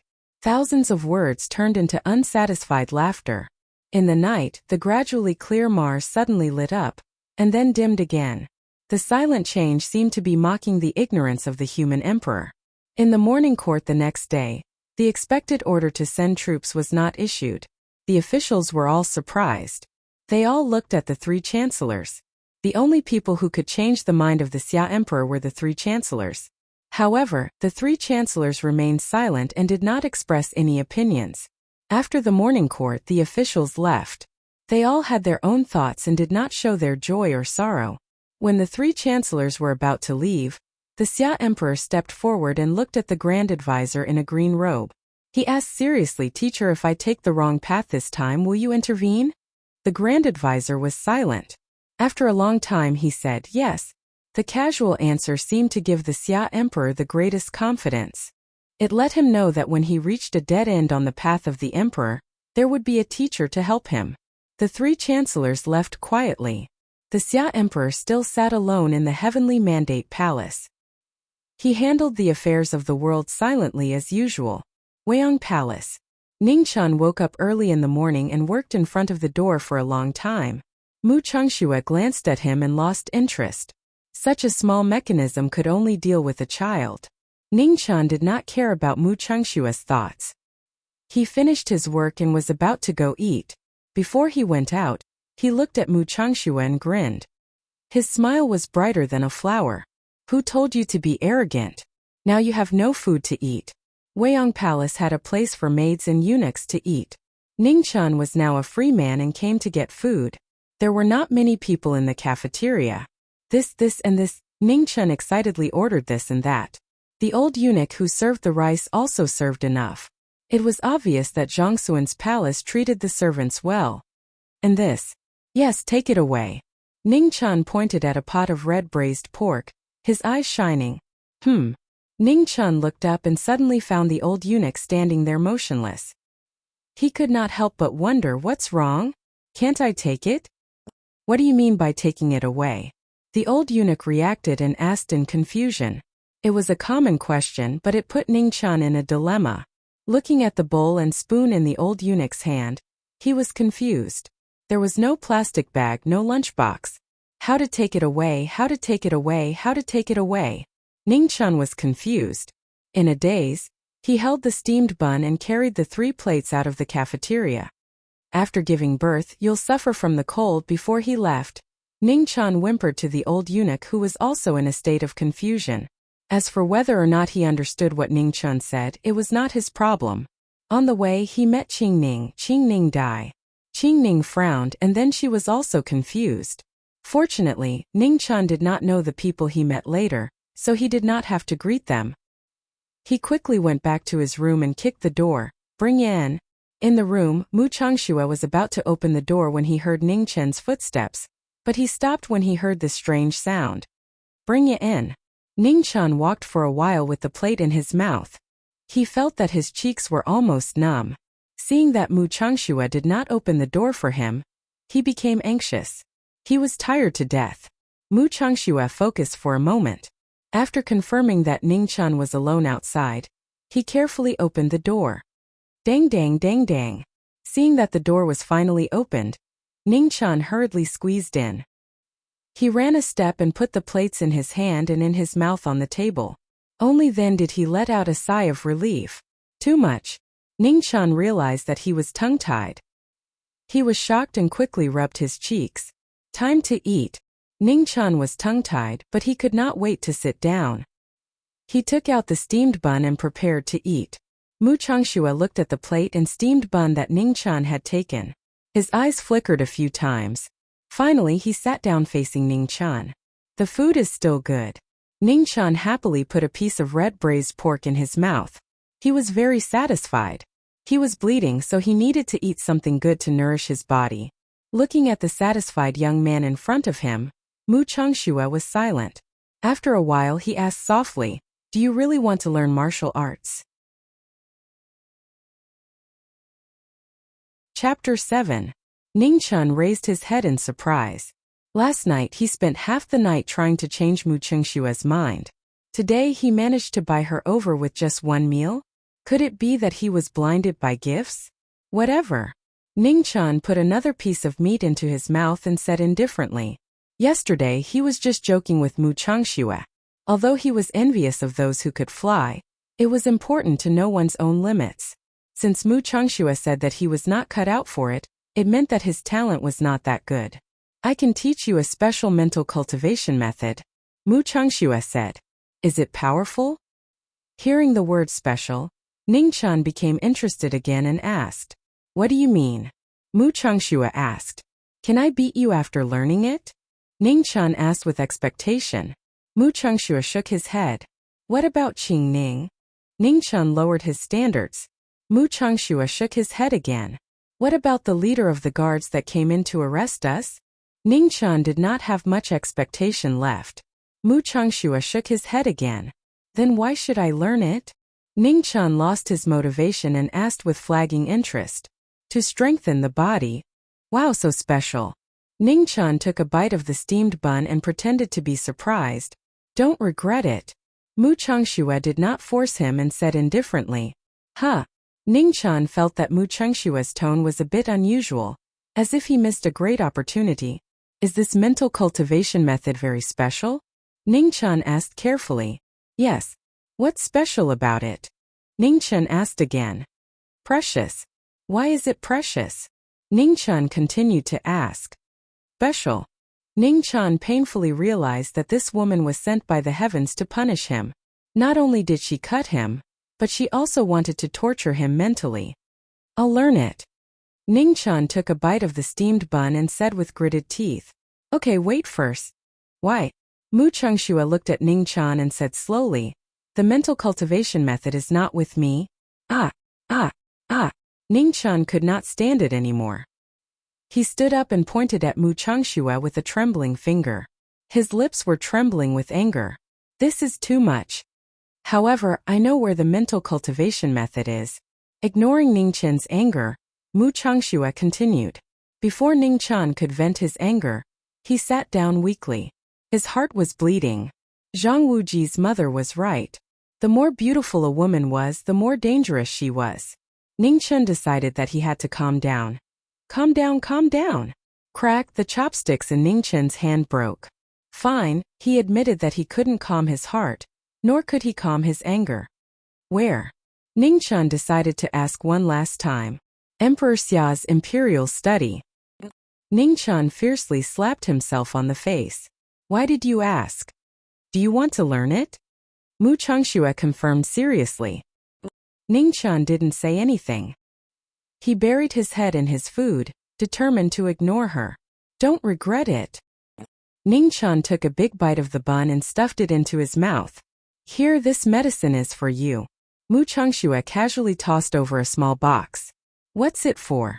Ningqian couldn't help but ask. "It's to save my life," Mu Changxue said carelessly. "Why are you giving it to me? Don't you want to use it?" Ningqian was happy. It seemed that he still had some status in Mu Changxue's heart. "You're too weak. You need it more than I do," Mu Changxue said indifferently. Ningqian's left hand and right hand slapped his mouth. "Why did you have such a cheap mouth? Why did you have such a cheap mouth?" After the conversation ended, Mu Changxue didn't say anything else.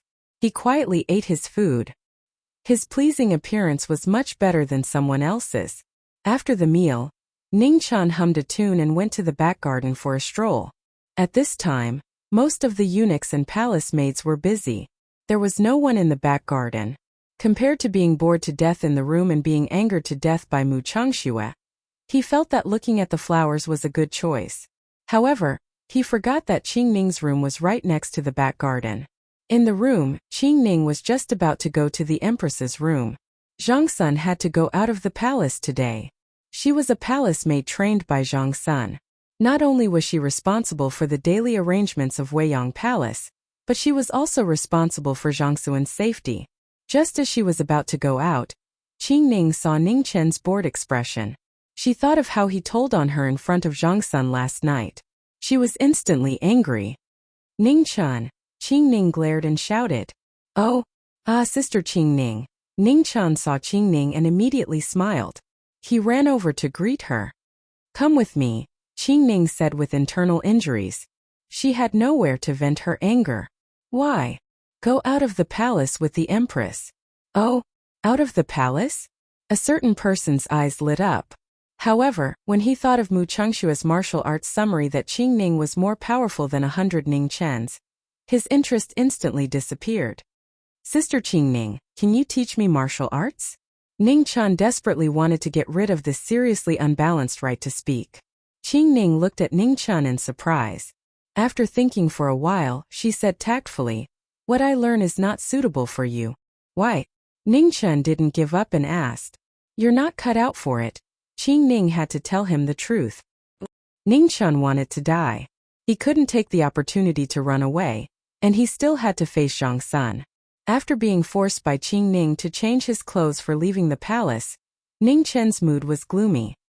He followed behind her listlessly, like a small sapling destroyed by the wind and rain. When he saw Zhang Sun, the sedan chair had been prepared and they were ready to leave. Zhang Sun was dressed plainly today. She didn't wear a phoenix coronet and pearls. Her beautiful face was clean and she didn't wear any makeup. Compared to usual, she looked less luxurious and more amiable. It's all an illusion, Ning Chen warned himself. His preconceived notions made him think that Zhang Sun was a two-faced woman. All the beautiful appearances were illusions to confuse people. Ning Chen believed in his own judgment, so he tried his best to avoid Zhang Sun's gaze. Zhang Sun had already seen Ning Chen behind Qing Ning, but she didn't say anything. She could tell that he had been avoiding her, as if he was afraid of her, but not like the people in the palace who were afraid of her. If she had to describe it, he was like a child who had done something wrong and was avoiding his parents' gaze. It had to be said that Zhang Sun's intuition was frighteningly accurate. Ning Chen had a lot of secrets, so of course he didn't want to see her. Every time they met, his heart would beat like a drum. Compared to the kind and simple Qing Ning, the clever Zhang Sun was no different from a demon in Ning Chen's eyes. Fortunately, no matter how smart Zhang Sun was, she couldn't have guessed that Ning Chen was a fake eunuch, let alone connect him to the assassination. When Zhang Sun left the palace, she didn't bring many guards with her. In this world, there were so many people who wanted to assassinate the Xia Emperor that they had to line up for 10 days to half a month. However, there were few who wanted to harm Zhang Sun. Zhang Sun was famous for being a virtuous empress. Her reputation among the people was much better than that of the Xia Emperor. Ning Chen didn't know why Zhang Sun left the palace, so he could only follow behind the sedan with an unhappy expression. Along the way, he looked at the bustling streets, and his heart itched with envy. Qing Ning was the closest to the sedan. If Zhang Sun needed anything, she could just lift the curtain and give orders. Ning Chen's position was inconspicuous, and he wasn't wearing palace robes. If one didn't pay attention, he would be no different from a passerby. The thought of running away flashed through Ning Chen's mind again and again. However, every time he saw Qing Ning's unintentional gaze, he immediately became as obedient as he could be. Whoosh!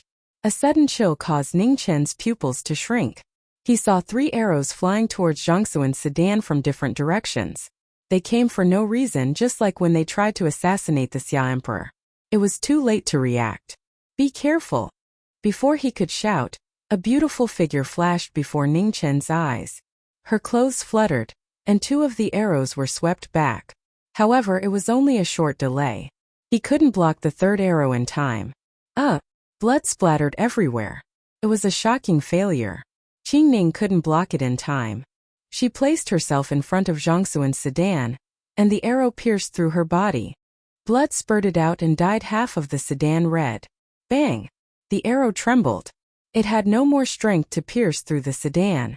The red arrow trembled continuously, and blood splattered everywhere. Qing Ning was forced back 2 steps by the remaining force of the arrow. She vomited another mouthful of blood.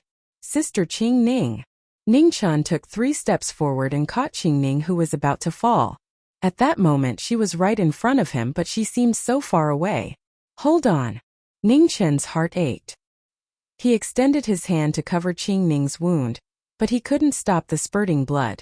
In the next moment, dazzling blade lights appeared in all directions. 12 black-clothed guards held back the guards. At the same time, 4 green-clothed guards appeared. Their scimitars slashed down. Seeing that her life was in danger, Qing Ning pulled Ningqian behind her. She endured the heavy injury to her chest and slapped the sedan. Immediately a silver spear flew out. She held it tightly in her hand, and the blade lights swept in all directions. Bang! When the 2 sides clashed, the 4 green-clothed guards flew back 10 meters. As soon as they landed, they stepped on the ground and charged forward once more. The 4 blade lights worked together seamlessly, sealing off all paths of retreat. Take the Empress away. Qing Ning knew that she couldn't escape unscathed. She pushed Ningqian away, a resolute light flashing in her eyes. With her heavy injuries, Qing Ning's body was limited. When they clashed again, the spear was dyed red once more. Blood flowed from her hand, and her spear almost slipped out of her hand. Let's go. If we wait any longer, it'll be too late. Qing Ning tore apart her clothes and wrapped her spear around her right hand. Her solemn gaze contained the final determination of her life. Qing Ning held her spear horizontally in front of the sedan, not allowing anyone to take half a step past her. Empress, let's go. Ningqian glanced at Qing Ning. Then he helped Zhang Sun up and quickly ran towards the fleeing crowd. You want to leave? The 4 green-clothed guards abandoned Qing Ning and chased after Ningqian and Zhang Sun. Humph! With a cold snort, the spear in Qing Ning's hand shot out like a swallow. Silver light flashed through the air, forcing the 4 of them to turn around. Today, no one will be able to take half a step past this line. Qing Ning's injuries were heavy, and her blood was about to run out, but it was hard to stop her unyielding will. With her spear in hand, her entire body was bathed in blood. She stood alone, regardless of life or death. She would protect Zhang Sun. Qing Ning. Zhang Sun was being dragged forward by Ningqian. When she turned around, tears fell from her eyes like rain. Ningqian, save her. Her pleading voice couldn't stop them from moving forward. Ningqian didn't turn around. He continued to pull Zhang Sun forward. From start to finish, he didn't turn around even once.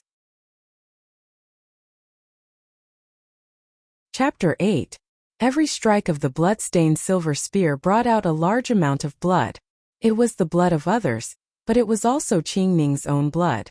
The wound on her chest could not be healed. As she waved the silver spear, the wound tore open. Blood flowed out and completely dyed her white clothes red. The 4 green-robed men did not want to waste any time. Their moves were ruthless and every move was fatal. Qing Ning blocked the attacks with her spear alone. She only attacked and did not defend herself. She fought against the combined attacks of the 4 men. Seeing the swords coming at her again, Qing Ning did not dodge. She took the attack head-on. She turned the silver spear in her hand, and with a thunderous strike, she shattered the arms of the 4 men. One move for another. How many can you block? The leader of the 4 green-robed men said. His eyes flashed coldly. They had failed to assassinate Zhang Sun. When they returned, they would be severely punished. Who would have thought that a palace made by Zhang Sun's side would be so capable? Qing Ning did not answer. It was unknown whether it was because she was unwilling, or because she had no strength left. Her originally plain white clothes were no longer of its original color. A gentle breeze blew, blowing her long hair. In a trance, there seemed to be a faint mist of blood dancing. It's over. The leader of the green-robed men saw that Qing Ning was like a lamp that had run out of oil. He waved his scimitar. Rays of green light circled around like dragons. At the same time, the other 3 men cooperated and rushed forward, wanting to end the life of the woman in front of them. The 4 rays of light were unparalleled. With the support of the 4 men's martial arts, they were unstoppable. There was no chance of survival. Seeing the fatal attacks, Qing Ning's gradually lifeless eyes exploded with a dazzling light. Amidst the shredded clothes, the silver spear left her hand and spun wildly. I've already said that no one should even think of taking half a step past this line. Qing Ning did not retreat. Instead, she advanced.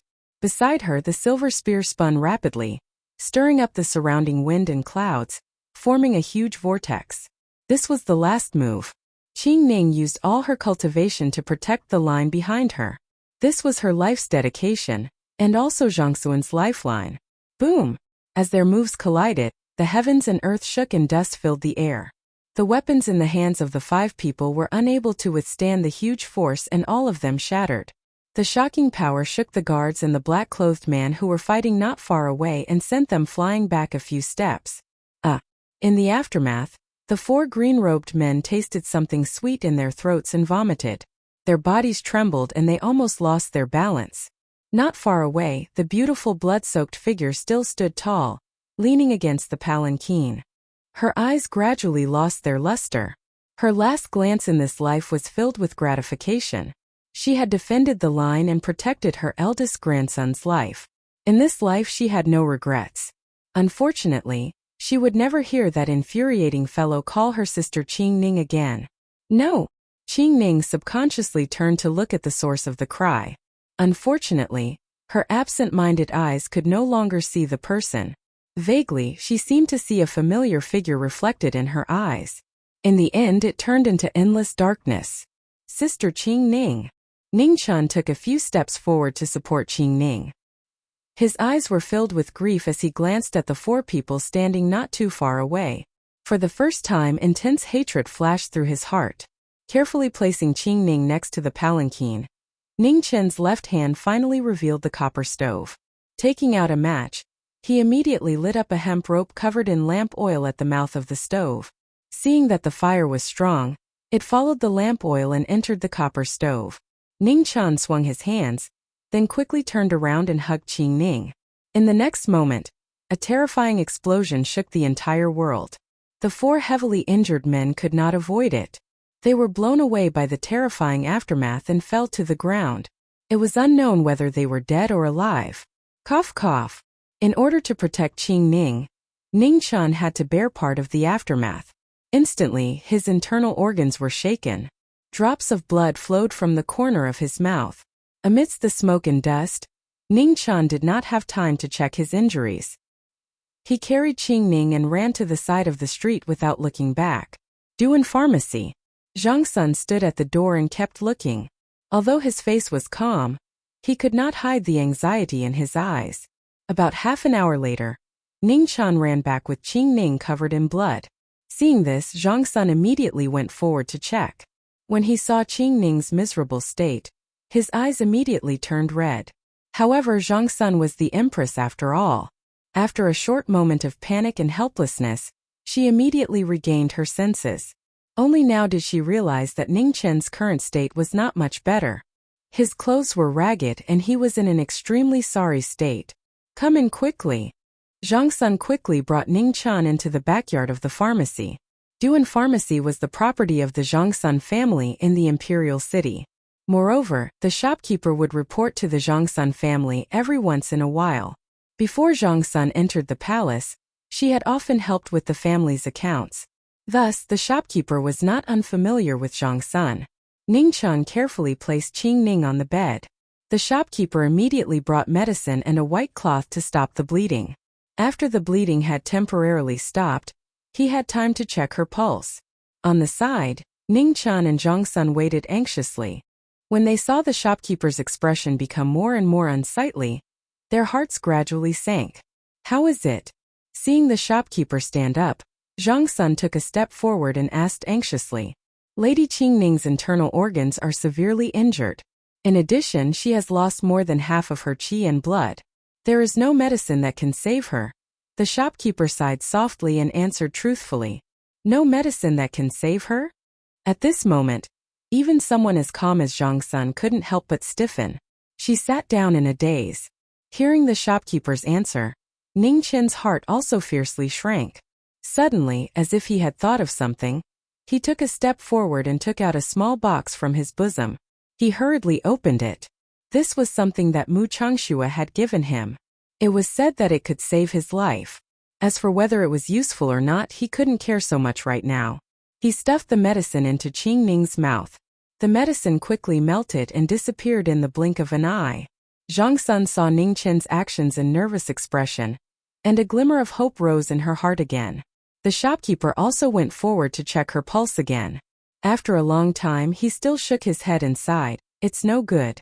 Although she has protected her last breath, she has lost too much qi and blood. Empress, you should be mentally prepared." "I understand." Zhang Sun's heart ached as she nodded. "What do you understand?" "Hurry up and give her a blood transfusion." Ning Chun was anxious. He didn't care about seniority and hurriedly said. Hearing Ning Chen's strange words, not only the shopkeeper, but also Zhang Sun was stunned. "Blood transfusion, what does that mean?" Ning Chun looked at their expressions and knew that there was probably no blood transfusion here. He didn't have time to explain to them, "Shopkeeper, please find something." He even told the shopkeeper what he was looking for. Ning Chun said it in a hurry, and the shopkeeper was also confused. In the end, it was Zhang Sun who understood the meaning and explained a few words. Only then did the shopkeeper walk out with a look of understanding. Fortunately, the shopkeeper's work efficiency was not bad. Not long after, the shopkeeper came back with several gold wires. They were of different thickness but all had fine holes. This thing was not difficult to find in the gold jewelry shop. He didn't know which kind would be useful, so he bought all of them. Ning Chun took the thinnest one and used a pair of scissors to cut out the slanted ends. Then, after disinfecting it with wine, he inserted the gold wire into Qing Ning's wrist. On the side, Zhang Sun opened her mouth. Just as she was about to ask, she saw Ning Chun insert the other end of the gold wire into his wrist. "Please don't make a mistake." Ning Chen's expression was very serious. In his previous life he was O-type blood, but it didn't mean that it was the same in this life. If he made a mistake, there was really no way to save him. After a quarter of an hour, Ning Chen's face gradually turned pale, and his legs began to feel weak. However, he still tried to stand. There was no blood transfusion in this era. After he sat down, if he was not high enough, the blood would not be transfused. After another quarter of an hour, Ning Chen's mind suddenly turned black. He staggered and almost fell. Fortunately, Zhang Sun was beside him and supported him in time. "You rest first. It's my turn." Zhang Sun looked at the pale Ning Chun and said with a trace of worry, "No need. The less people there are, the less dangerous it is. I can still hold on." Ning Chun rejected Zhang Sun's good intentions. He was originally gambling. If Zhang Sun interfered, Qing Ning would really die. After nearly an hour, Ning Chun finally couldn't hold on anymore and fainted. In order to make it easier to take care of the two of them, Zhang Sun told the shopkeeper to add a temporary bed in the room, and then put Ning Chun on it. The shopkeeper was in the front hall getting the medicine and boiling it, and then delivering it to the backyard. He was so busy that he didn't know where to start. Zhang Sun had specifically instructed him not to reveal her identity to anyone, so he didn't dare to let others do these things. He could only do it himself. After feeding the two of them medicine, Zhang Sun finally had time to sit down and think about the ins and outs of the whole thing. Very few people knew that she had left the palace. Why was the assassination so carefully arranged? The Western Palace. After thinking for a long time, Zhang Sun's eyes suddenly narrowed. She thought of the most likely person. Under the heavily guarded emperor, only imperial concubine one of the Western Palace could arrange everything in such a short time. If that was the case, then imperial concubine one might have been the one behind the assassination of Emperor Xia. But for what? Glory and wealth? Impossible. Power and status? The assassination attempt on her was still acceptable, but the death of Emperor Xia would only bring harm to her, with no benefit at all. Could it be that the assassination of her and Emperor Xia were not from the same faction? Zhang Sun thought for a long time but couldn't find the key point. However, she had an idea. She would slowly investigate it in the future. She had left the palace to return to the Zhang Sun residence. Emperor Xia had given her a secret order to bring a letter to the head of the Zhang Sun branch, Marquis Qinghe, her father. The Zhang Sun branch was not based in the imperial city, but in the distant northwest. They controlled Tailing, Qinghe, and Zhongchuan in the northwest. They could be said to be a feudal lord. However, in order to appease Emperor Xia, Marquis Qinghe had left most of his family members in the Zhang Sun residence in the imperial city. Now that the northern Ming imperial court was in chaos and Emperor Xia couldn't send out troops, the Zhongshan branch was the best candidate.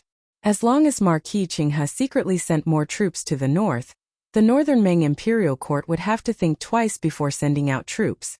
Because of the bewilderment phenomenon, the great Xia couldn't initiate a war. However, it didn't mean that they had to swallow their anger. Emperor Xia couldn't send reinforcements openly, but he could send Marquis Qinghe secretly. The reason was simple. Marquis Qinghe's territory was close enough to the northern Ming imperial court. If he was careful, even if he sent reinforcements, it wouldn't attract attention. This matter was very confidential. Once it was exposed, it would be used by people with ulterior motives. They would spread rumors that Emperor Xia was going to start a war. With the appearance of the bewilderment phenomenon, the great Xia would be in a very difficult situation. In this world, the eternal night cult was the best at manipulating people. The great Xia couldn't take this risk. They had to be careful. Chapter 9. Zhongshan knew very well that she would not be able to return to the Zhongshan manor now. Since the assassin knew that she had left the palace, he would definitely be waiting for her on the way back. It was hard to believe that the power behind the assassin had infiltrated the imperial city and even the palace. The successive assassinations were more dangerous than the last. This time, if Qing Ning had not risked her life to protect her, she would not have been able to escape death. Ning Chan and Qing Ning had not woken up yet.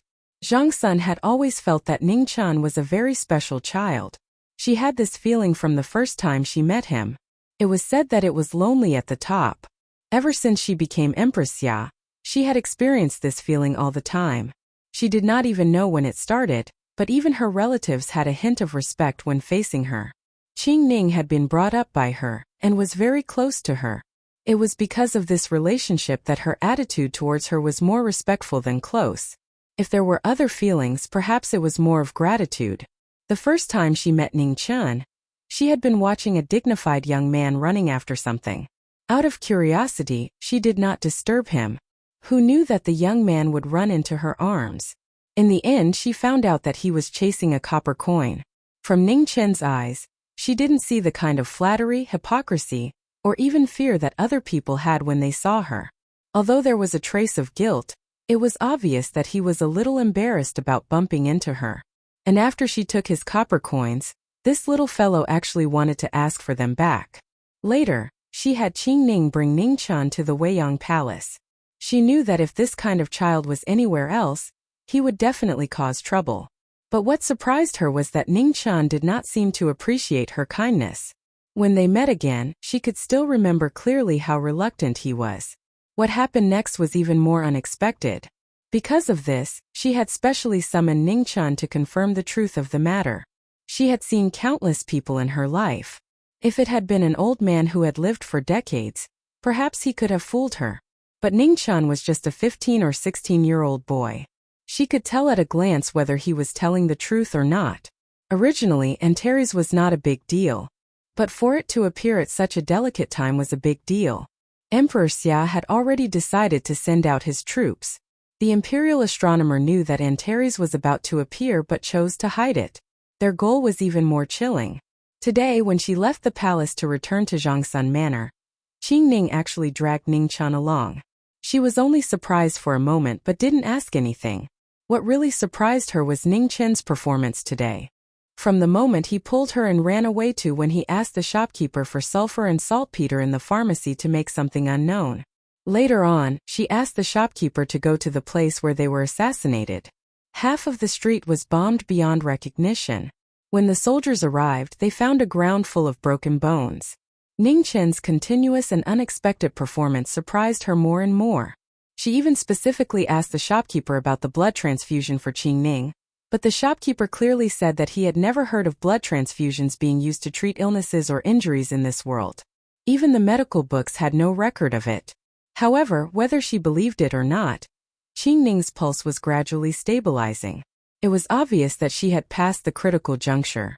However, this time, Zhongshan decided to keep the fact that Ning Chan had saved her a secret. She even downplayed Ning Chen's credit for reminding her about Yinghua. This was not a form of suppression, but a means of protection. After all, Ning Chen's foundation was too weak. If he suddenly made such a great contribution, it would be easy for others to be jealous and frame him. Presumably, the news of her assassination had already spread to the palace. Ning Chen took her and escaped into the crowd in the midst of the chaos, and then rescued Qing Ning. That was to say, no one knew of their whereabouts.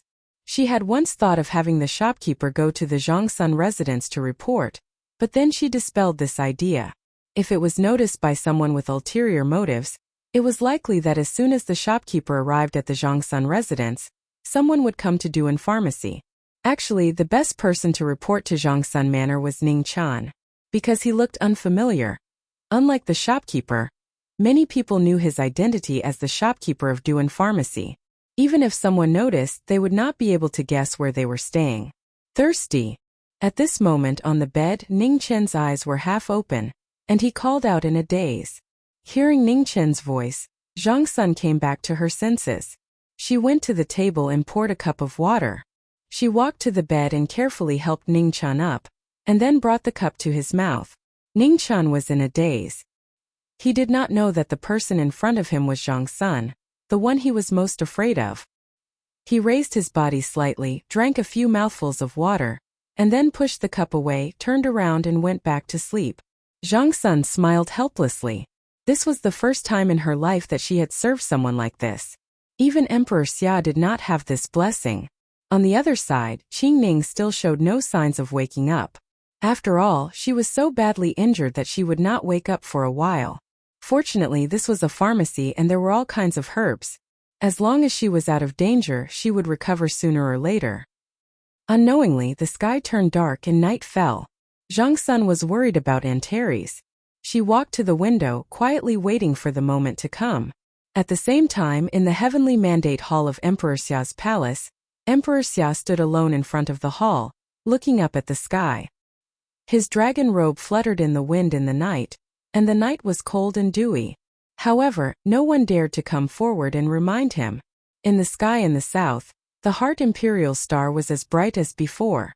Antares was still as dim as last night, and there seemed to be no change.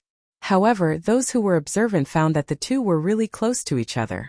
In the west of the Xia dynasty, in an unknown barren temple, a young man who looked so ordinary walked out. It was just an ordinary step, but no one knew how far he had walked. However, the moment the Taoist walked out of the temple, the originally barren area mysteriously disappeared, as if it had never been there. The world did not know that the temple that disappeared was the first temple of the Eternal Night sect, and they did not know that the young man who walked out was the divine son of the sect.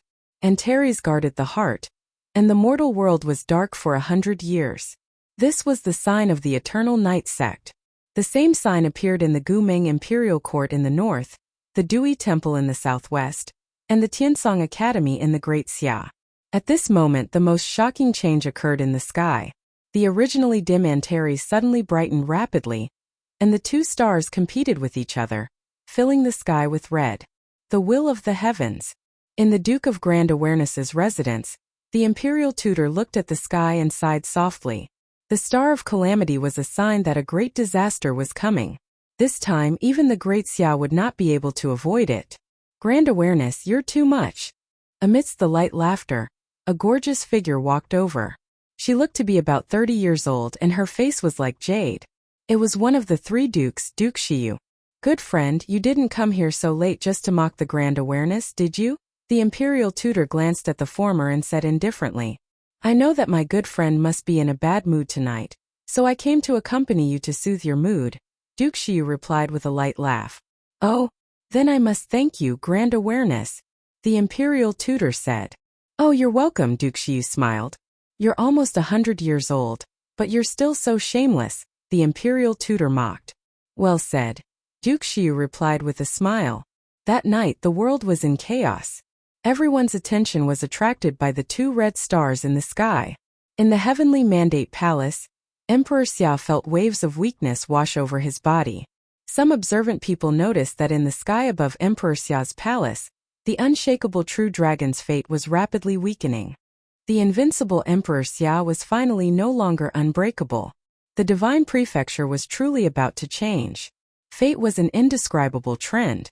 Back then, when the divine prefecture was divided and war broke out, the Emperor Xia came out of it and swept across the world. Hundreds of dynasties submitted to it and established imperial authority that would last for 1,000 years. Fate was like the sun in the sky. Even the eternal night cult, which had existed for tens of thousands of years, had no choice but to hide in the darkness. These 1,000 years were indeed the Great Xia's 1,000 years. However, the fate of the Great Xia was actually weakening. What did this mean? All the wise men in the world knew that this meant that the Great Xia was no longer invincible and unshakable. Fortunately, not many people in the world could see this point. After all, the number of people who could be called wise men could be counted on one hand. What beautiful stars!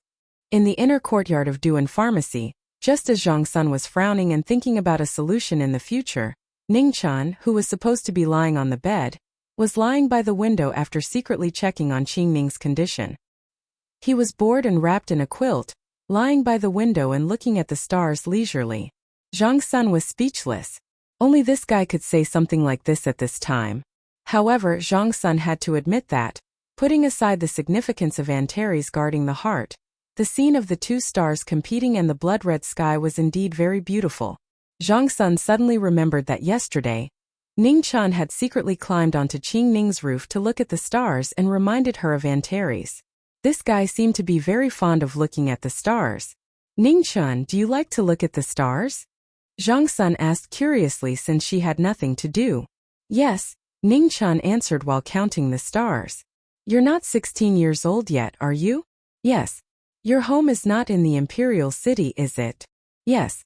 When I asked you yesterday, did you make up the master you mentioned? Yes. No. After saying this, Ning Chan finally reacted and turned to look at Zhang Sun. He was very annoyed.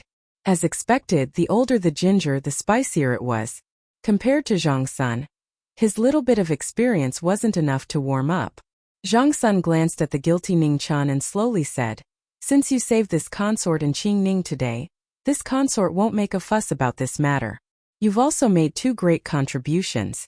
This consort can consider agreeing to a few of your requests? Any of them? Ning Chen's eyes lit up and he couldn't hide his excitement. How many do you want? Zhang Sun found it funny and asked. Ning Chan struggled internally and carefully reached out a hand. When he saw the dangerous look in Zhang Sun's eyes, he hurriedly pulled back 3 fingers. Is 2 okay? Say it, Zhang Sun nodded. I don't want to be a eunuch.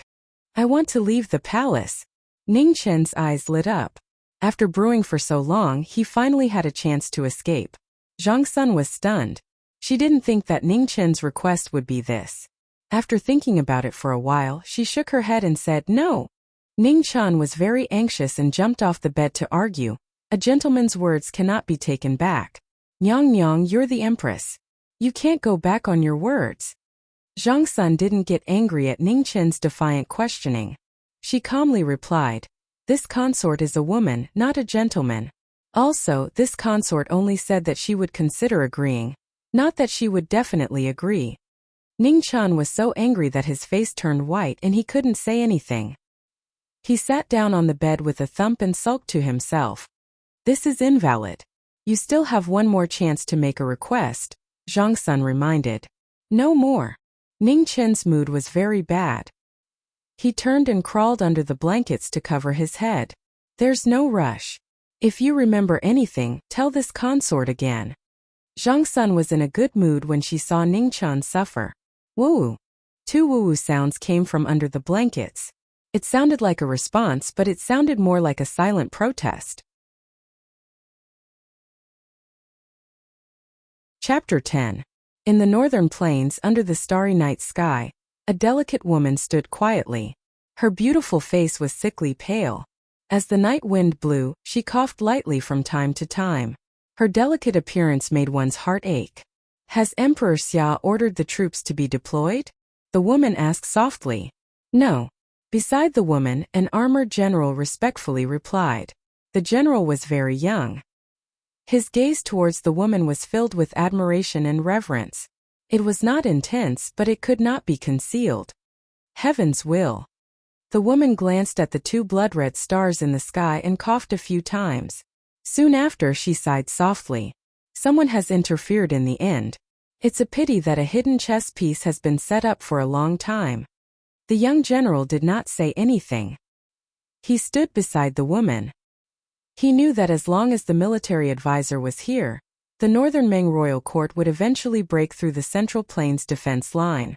With Mars guarding the heart and the chi of true dragons unstable, Great Xia is the most seriously affected. Since Emperor Xia already knows his fate, he will definitely prioritize defending his position. If he wants to send reinforcements secretly, only Marquis Clear River in the northwest and Marquis Bai in the northeast can ask His Majesty to send reinforcements tomorrow morning. Fan Lingyue pondered for a moment before speaking. Why not the northeast? The general did not understand and asked. Marquis Bai has guarded the mountain gate for 16 years. Has he moved even once? Fan Lingyue asked in return. Never.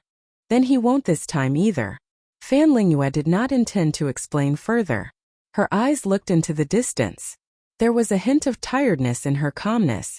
From time to time she coughed softly, following which, the tiredness in her eyes became even stronger. If not for these simple words, who would have thought that this seemingly weak woman was actually the most terrifying military advisor in the northern Ming royal court?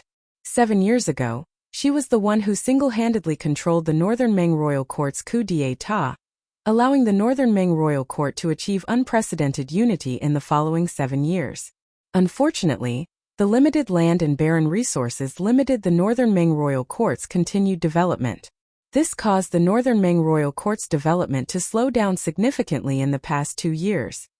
Military advisor, the wind is cold at night. Let's go back. After waiting for a long time, the weather became colder and colder. The young general could not bear it and spoke. Fan Lingyue covered her mouth and coughed softly. She then turned around and walked towards the tent in the distance. In the inner courtyard of Duan Pharmacy, the morning sun shone into the room through the window and onto Ning Chen's face. Not far away, Qing Ning was still unconscious. Zhang Sun was guarding beside her. His clothes were untidy and he had fallen asleep in exhaustion. When Ning Chen woke up, he got out of bed and walked around. Other than the pain all over his body, everything else was all right. Zhang Sun still hadn't woken up.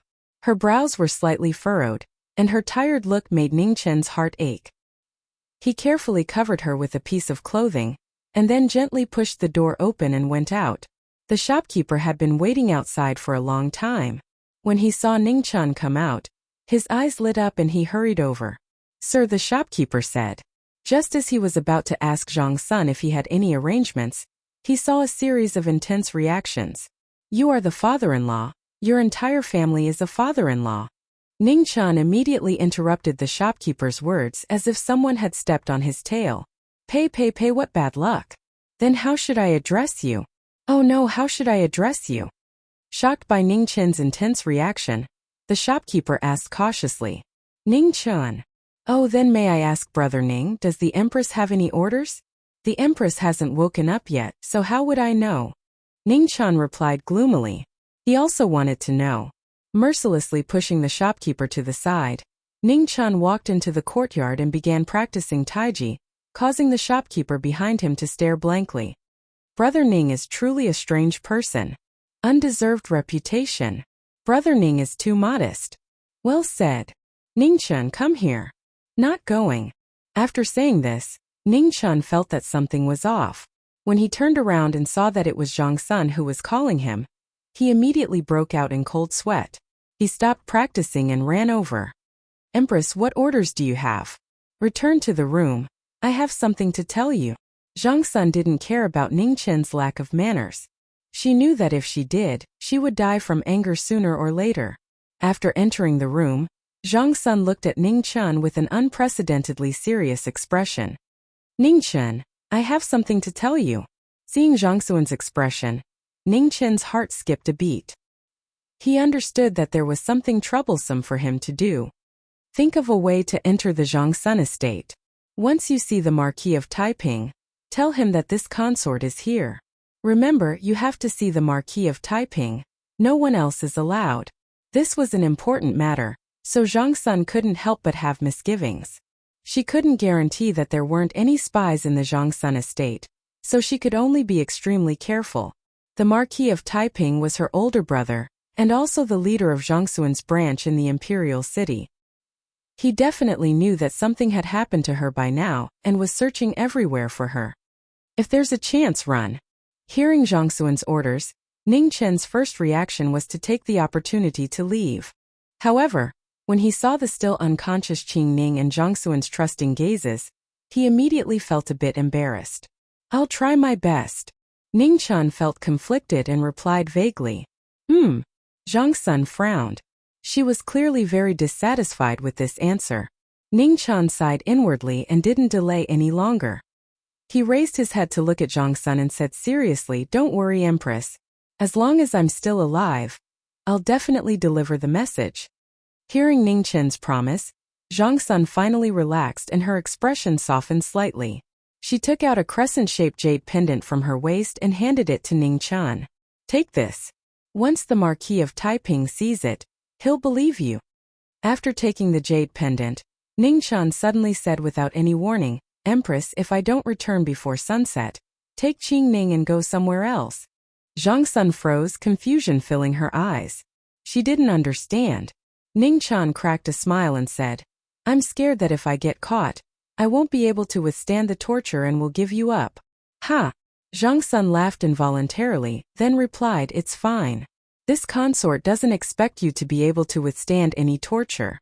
If it really gets to that point, don't worry about anything else. Just think of a way to protect your little life. Bye-bye." Ning Chen waved, then turned to leave, leaving behind Jiangsun, who was completely confused. She didn't understand what he meant by those last two words. After a long time, Jiangsun helplessly shook her head and sighed. This little guy is too hard to understand. The Grand Xia's imperial city was very large and bustling. It wouldn't be an exaggeration to say that it was the #1 city under the heavens. Ning Chen walked around until he was dizzy. He only knew the general direction of the Jiangsun residence, so he asked as he walked. After walking around for half a day, it was already close to noon. At this time, Ning Chen suddenly realized a terrifying fact. He actually had no money. His only copper coin had been confiscated by Jiangsun, so he really was penniless. "Older sister, how do I get to the Jiangsun residence?" After asking around, Ning Chen's throat was so thirsty that it was almost smoking. Seeing a woman walk past him, he subconsciously stopped her and asked. "He asking around even led you to a brothel? Young master is truly in a good mood." Yuhani glanced at the youth in front of her and giggled. "Young master seems to be thirsty. Come in and have a cup of tea." This isn't good." Ning Chen hesitated for a moment before following the woman into the Lingyan pavilion. So what if it was a brothel? So what? Couldn't he just ask for a cup of water? "Young master, please have a cup." Yuhani poured a cup of tea and placed it in front of Ning Chen. "It's free, right?" Ning Chen looked at the luxurious decorations around him and probed. "Young master must be joking. It's just a cup of tea." Yuhani sweetly smiled. Ning Chen's smile blossomed. He took the cup of tea and drank it in one gulp. "Refreshing. Do you want more?" Yuhani poured another cup of tea and handed it over. "Older sister, you really are a good person." Ning Chen took the cup and bashfully smiled. He hadn't even drunk the tea yet, but he was already flattering her. "This cup is for money." Pu Ning Chen had just taken half a mouthful of water when he heard the former's words and immediately spat it out. Cough, cough. Ning Chen looked at Yuhani, his face red from choking. "Hee, I'm just teasing you. Look at how scared you are." Yuhani laughed, gasping for breath. "Ah." Ning Chen awkwardly wiped his mouth. His gaze randomly swept around, not daring to look directly at Yuhani. "How come there's no one here?" Ning Chen realized that the luxurious pavilion was completely empty. There wasn't a single guest. He looked at Yuhani again. She had willowy eyebrows and phoenix eyes. Her skin was like jade and she looked like a femme fatale. No matter how he looked at her, she didn't look like someone who would be unwanted. "Don't think too much." Yuhani looked at Ning Chen's strange expression. How could she not know what he was thinking? She angrily said, "This Lingyan pavilion is opened by me." Hearing that, Ning Chen looked at the woman in front of him with astonishment. The shy smile that often hung on his face disappeared and was replaced by a trace of disgust. If one didn't pay close attention, it would have been difficult to notice. Sorry to bother you, but I'll bring the money for the tea tomorrow. Gently putting down the cup, Ning-chan indifferently said a few words before turning and walking out. This young master has come. Why haven't you girls come down yet? Right at this moment, a young figure swaggered in from outside the Ascending Mist Pavilion. Dressed in gorgeous silk and satin, coupled with that arrogant and despotic appearance, it was obvious with a single glance that he was a profligate son of a wealthy family. Oh, it's young Master Zhang's son. What wind blew you here? In just a short while, a few ladies dressed in light muslin walked down from the second floor. Their beautiful bodies were faintly discernible, making people feel thirsty just by looking at them. Haha, there's been too much trouble in the residence these past 2 days. It's almost driving me crazy, so I came out to have some fun. Zhang Sun Yunxian laughed as if there was no one present. To the side, Ning-chan stopped and looked back at the young man not far away. After a moment he walked forward. You're from the Zhang Sun residence? Yes. Zhang Sun Yunxian was stunned and subconsciously replied. Typing Marquis' son? Yes, what's wrong? Zhang Sun Yunxuan's face showed impatience and displeasure.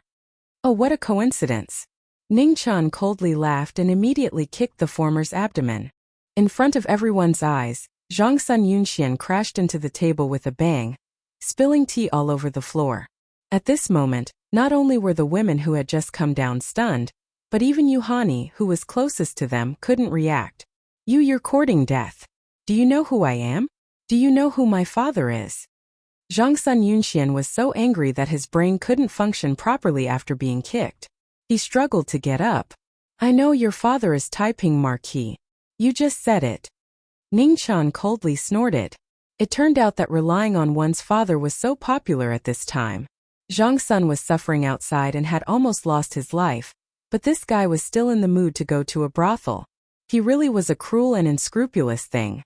He took a step forward and kicked Zhang Sun Yunxian again. Zhang Sun Yunxian, who had not yet regained his footing, was sent flying again.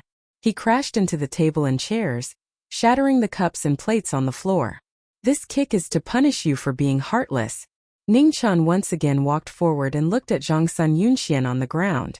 He picked him up and ruthlessly kicked him again. This kick is to punish you for being shameless. Teacups spilled all over the floor, tables and chairs all over the floor. Ning-chan's expression became colder and colder. He picked Zhang Sun Yunxian up and then kicked him again. This kick is to punish you for ruining the sound of the door. Grabbing Zhang Sun Yunxian, Ning-chan cut his finger as if he didn't notice. His icy gaze was bone-chilling.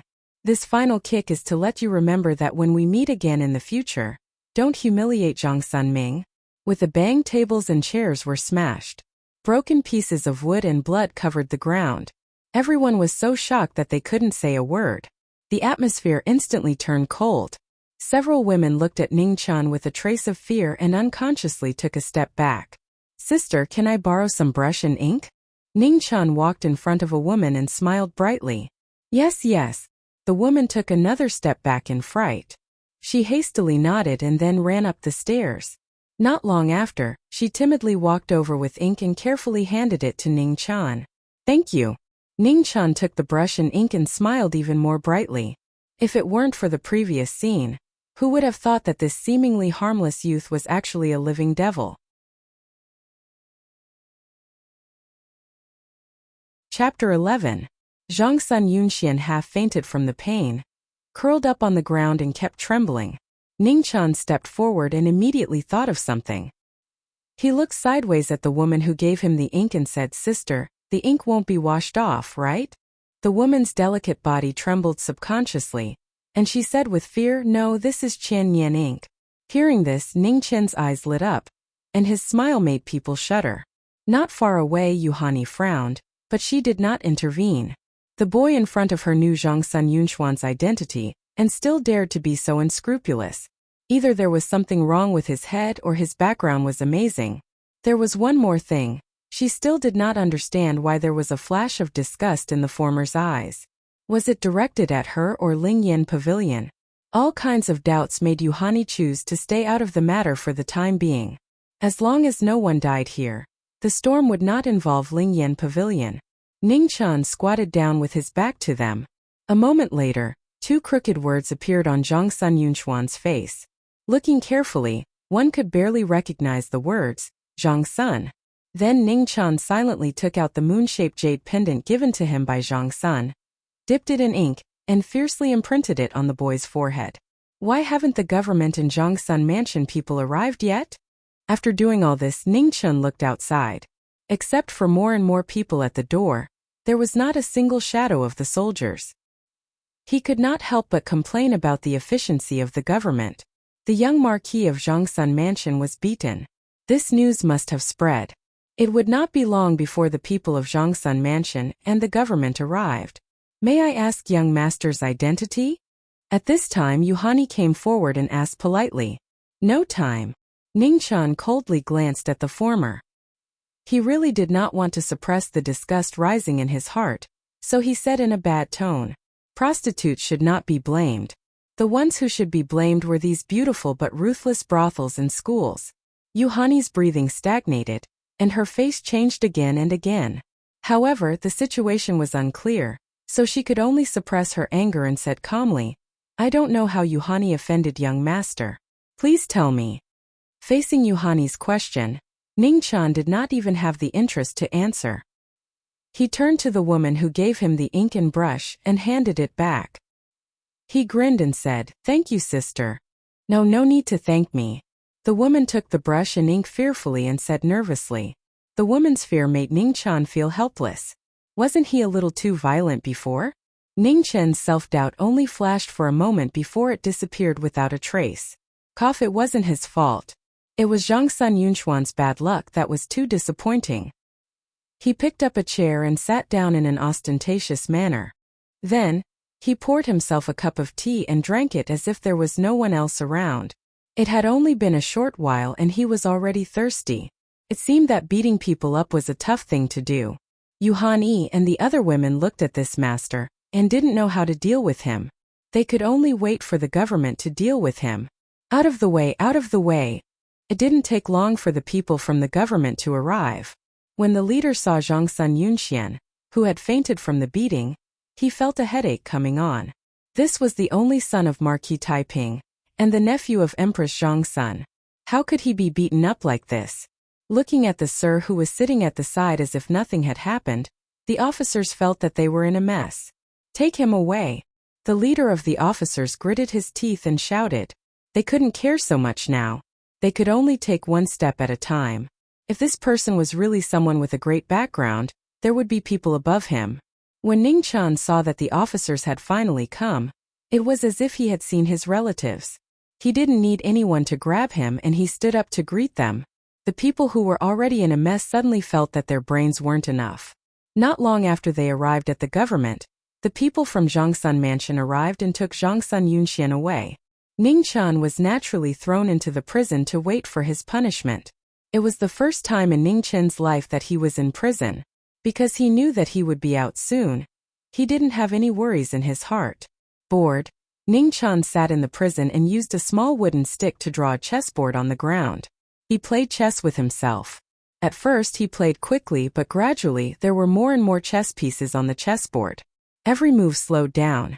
A dead end gradually appeared and it was difficult to move forward. Life was like a game of chess. It was about layout and breaking the game.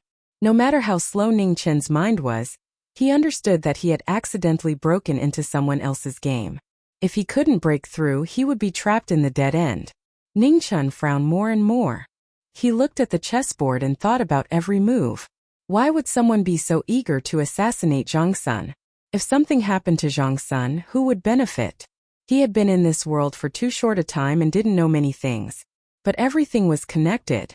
Zhongsun and Qingning's abnormal reactions last night and Zhongsuan's rush to leave the palace early in the morning. It was obvious that the assassination of Zhongsun had something to do with the Antares guarding the heart. The Antares guarding the heart symbolized war. He didn't care about it at first because it wasn't a big deal at all. This thing would come once every 15 years or so.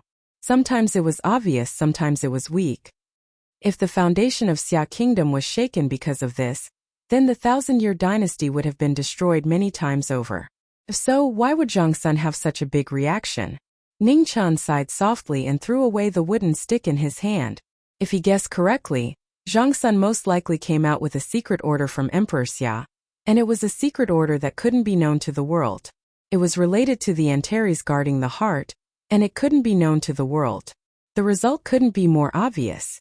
Emperor Xia was going to mobilize the army, and it was the army of Zhang Sun. Then it made sense that Zhang Sun had been assassinated.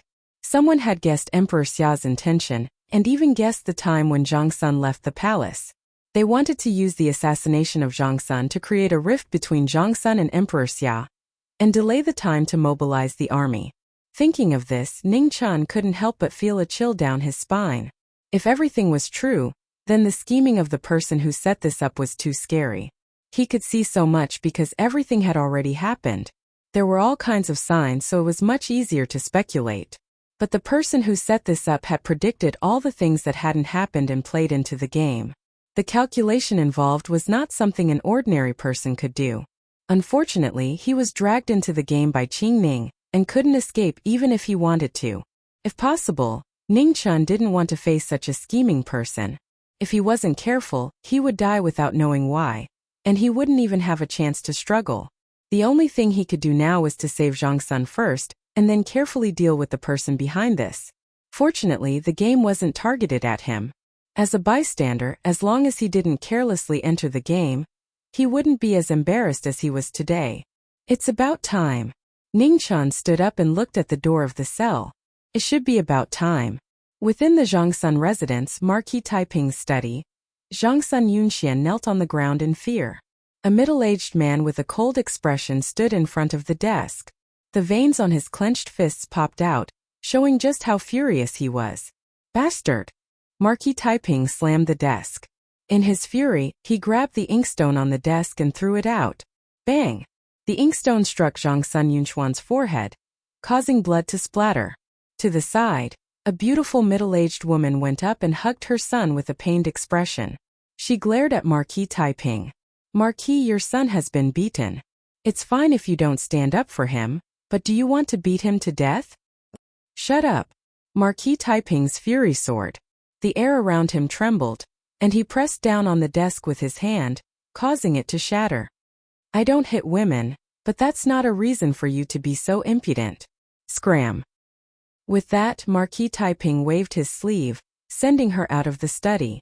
With a bang, the door closed. Only Marquis Taiping and the kneeling Zhang Sun Yunxian were left in the room. At this moment, Zhang Sun Yunxian was trembling even more violently. Do you know what happened to your aunt? Asked Marquis Taiping coldly. I do. Zhang Sun Yunxian lowered his head and trembled.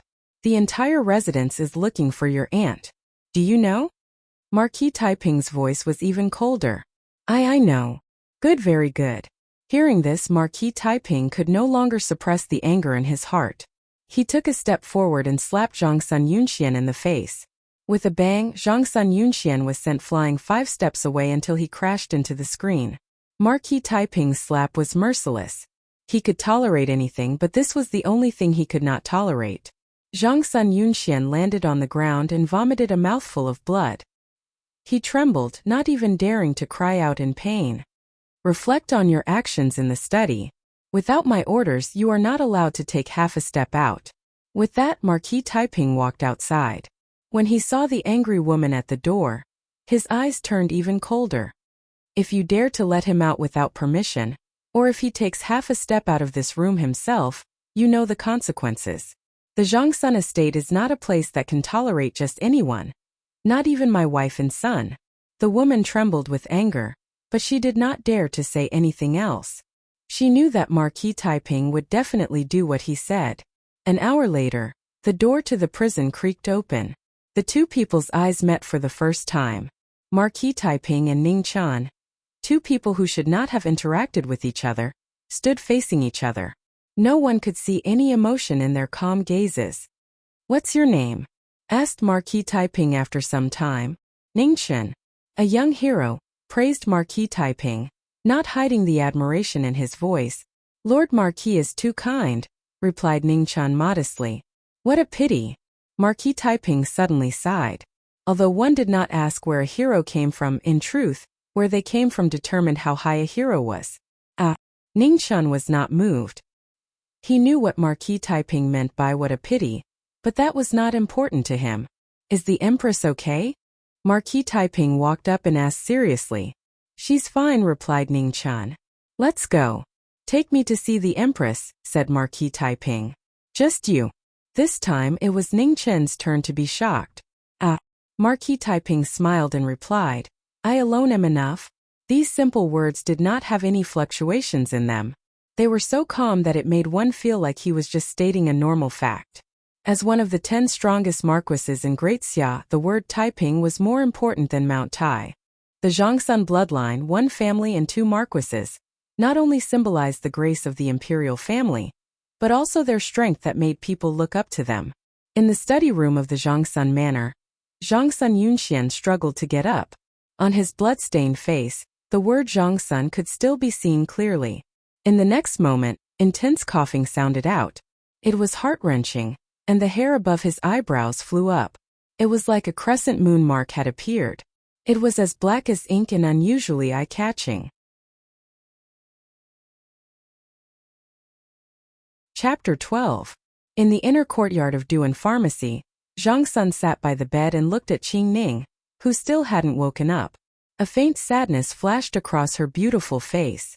Qing Ning was raised by her, and was the only person she could talk to after entering the palace. The most heartless of all was the imperial family. The palace was filled with schemes and schemes. She had long been exhausted. Because of this, Qing Ning, who hadn't even reached 20 years of age, silently helped her shoulder all the matters in Weiyang Palace. 7 years was like 1. Knock knock. Outside the room there was a knock on the door. Zhang Sun came back to her senses and said softly, the door isn't locked. Come in. Empress, I'm back. A familiar voice rang out. Zhang Sun turned around and ignored Ning Chen's smug smile. Instead, she looked at Marquis Taiping. Big brother. Zhang Sun was stunned, and a rare wisp of excitement flashed through his eyes as he spoke. Wuyo, it's been hard on you. Marquis Taiping sighed softly as he looked at his younger sister who was still beautiful but had aged. On the side, Ning Chen's smile was very bright. He did his best to open his eyes wide. See, this is all my work. Praise me, hurry up and praise me. Unfortunately, Zhang Sun was very excited and forgot about this hero. Marquis Taiping didn't have any intention of paying attention to Ning Chen, so this hero was mercilessly forgotten to the side. Ning Chen. Fortunately, Zhang Sun wasn't an ordinary person. After a short moment of excitement, she quickly calmed down and glanced at Ning Chen. Ha! Ning Chen's face lit up. He finally remembered this hero and quickly stood up straight. His meaning was, praise me, I'm listening. Go out for a moment. I have something to say to Marquis Taiping.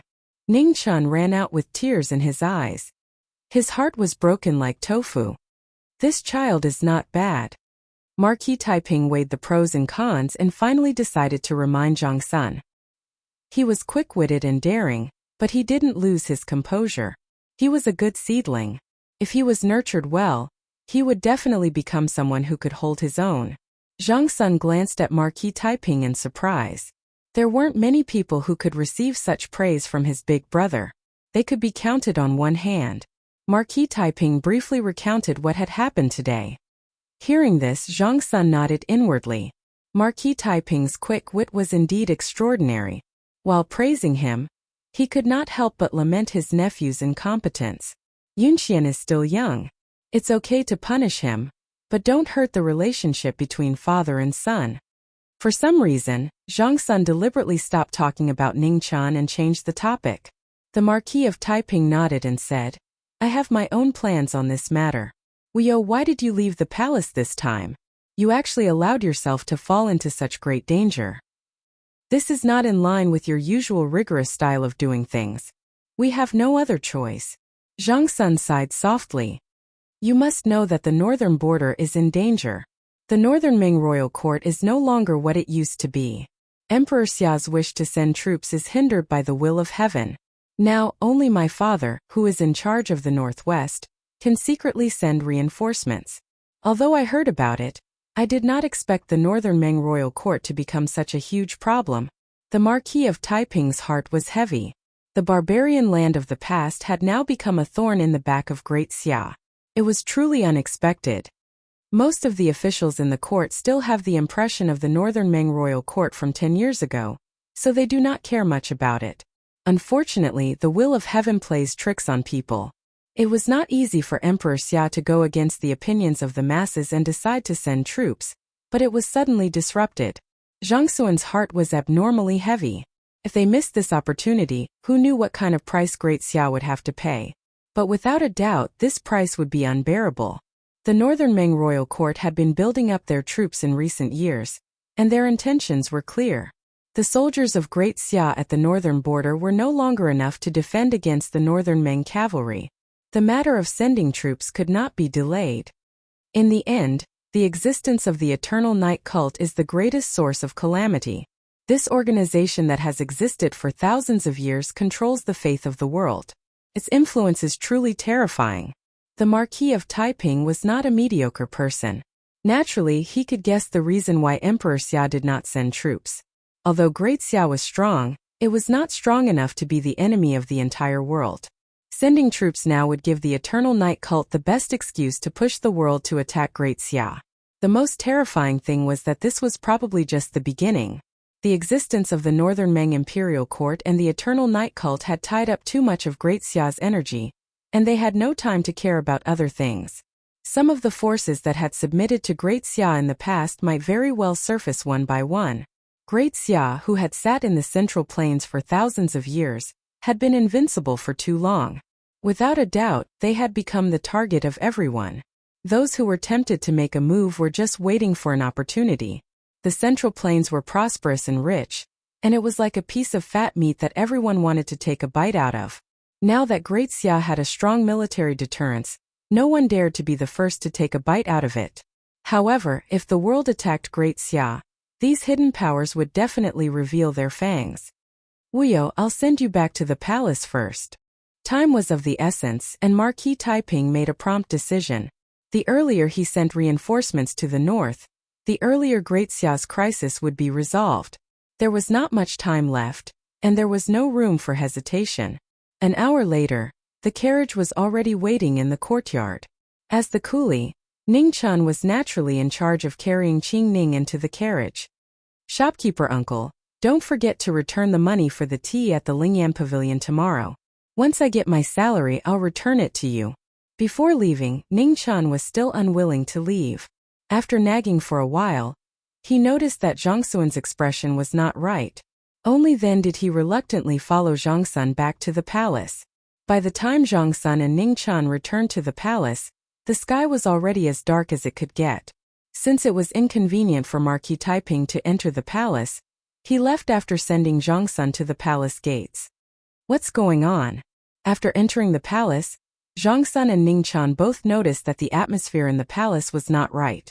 The guards were running around, as if something big had happened. What happened? Zhang Sun asked Ning Chun to stop one of the guards. Reporting to the Empress, someone has barged into the imperial study. His Majesty is furious and has ordered a search of the entire palace, the guard respectfully replied. Hearing this, Ning Chun was shocked and extremely anxious. Ning Chun, take Qing Ning back first. I need to go to the Heavenly Mandate Palace, Zhang Sun ordered as she got off the carriage. Yes. Ning Chun lowered his head to avoid Zhang Xuan's attention. A trace of worry flashed through his eyes. That silly woman, don't do anything stupid. After Zhang Sun left, Ning Chun hurriedly took Qing Ning back to Weiyang Palace. Because he was in a hurry, he did not even hear the soft moans from the carriage. After returning to Weiyang Palace, Ning Chun carried Qing Ning back to her room and rushed back to his room without stopping. However, he did not notice that behind him, a pair of bright eyes quietly opened. She looked at his back thoughtfully without saying anything. Mu Changxue. Opening the door, the first thing he saw was that beautiful figure lying on the bed with her clothes stained with blood. Ning Chun was shocked. He quickly closed the door and carried the former to the bed. Seeing that Mu Changshua's right shoulder was stained with blood and half of her clothes was bleeding, Ning Chun could not care less about the difference between men and women. He tore open the clothes on his shoulder and saw that there was a sword wound on his right shoulder. Other than that, there was no other wound. Ningqian was anxious and his heart was even more anxious. This sword wound was obviously not fatal. Mu Changxue was seriously injured and unconscious. However, he did not know medicine and did not know what the real injury was. Medicine, yes, medicine. Ningqian remembered the life-saving medicine that Mu Changxue had given him. At this moment he could only hope that she had left him one. Gritting his teeth, he did not care about anything else and started to search her body. No. At this moment Ningqian's face was pale. He did not know what to do. What to do? Ningqian felt so powerless for the first time. I must find a way to get out of the palace. After thinking for a while, Ningqian made up his mind. Without hesitation he picked up Mu Changxue and walked out. Fortunately he drove a carriage back, so it was a good cover. When he entered the palace earlier, many of the imperial guards had seen him. Perhaps it was the best time to go out now. He did not know what would happen if he left, but if he did not leave now, Mu Changxue would definitely die. He was not a noble person, but he was not a coward either. He promised Mu Changxue that he would take her out, so he must do it. Bang! At this moment the door to the room was opened with a bang. Ningqian's footsteps paused as his body suddenly trembled. Sister Qing Ning. Seeing the familiar figure in front of him, Ningqian let out a sigh of relief. Fortunately it was not an imperial guard. However, in the next moment his body tensed up again. He almost forgot that Qing Ning was the most loyal person to Zhang Sun.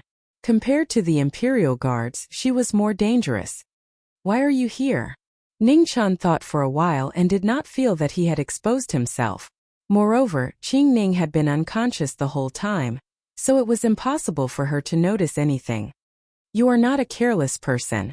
How could you not notice that I have woken up? The only explanation is that you have something on your mind. Qing Ning's face was still pale. She blocked the door and said coldly, "Is she the assassin who entered the palace? Ningqian, you have really disappointed me." Qing Ning glanced at the woman in Ningqian's arms.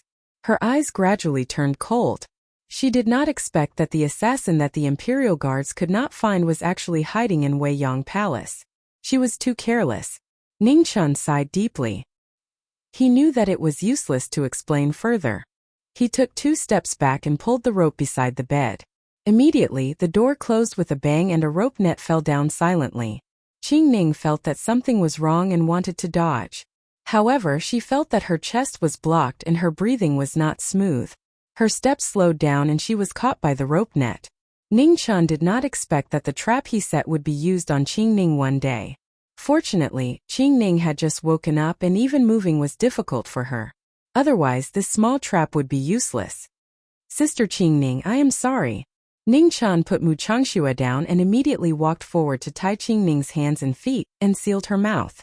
Then, he untied the rope net and carried her to the bed. Sister Qing Ning, whether you believe me or not, I have never thought of harming you and the Empress. I met Mu Changxue by chance that night when I entered the palace. She helped me, so I must save her.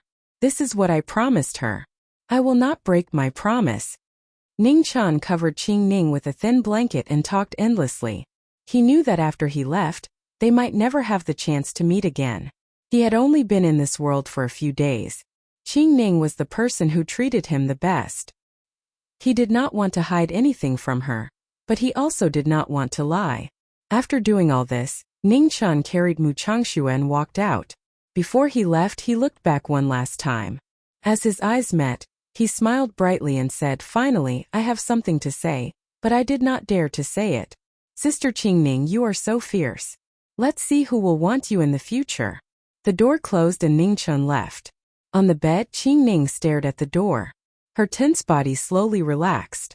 She did not know if what she did was right or wrong. However, she knew that she did not regret it. Not today, not in the future. He was still so stupid. Why didn't he think about how she could be trapped by such a simple rope net? She did not avoid it, but it did not mean that she could not break free. Fortunately, he was still so stupid.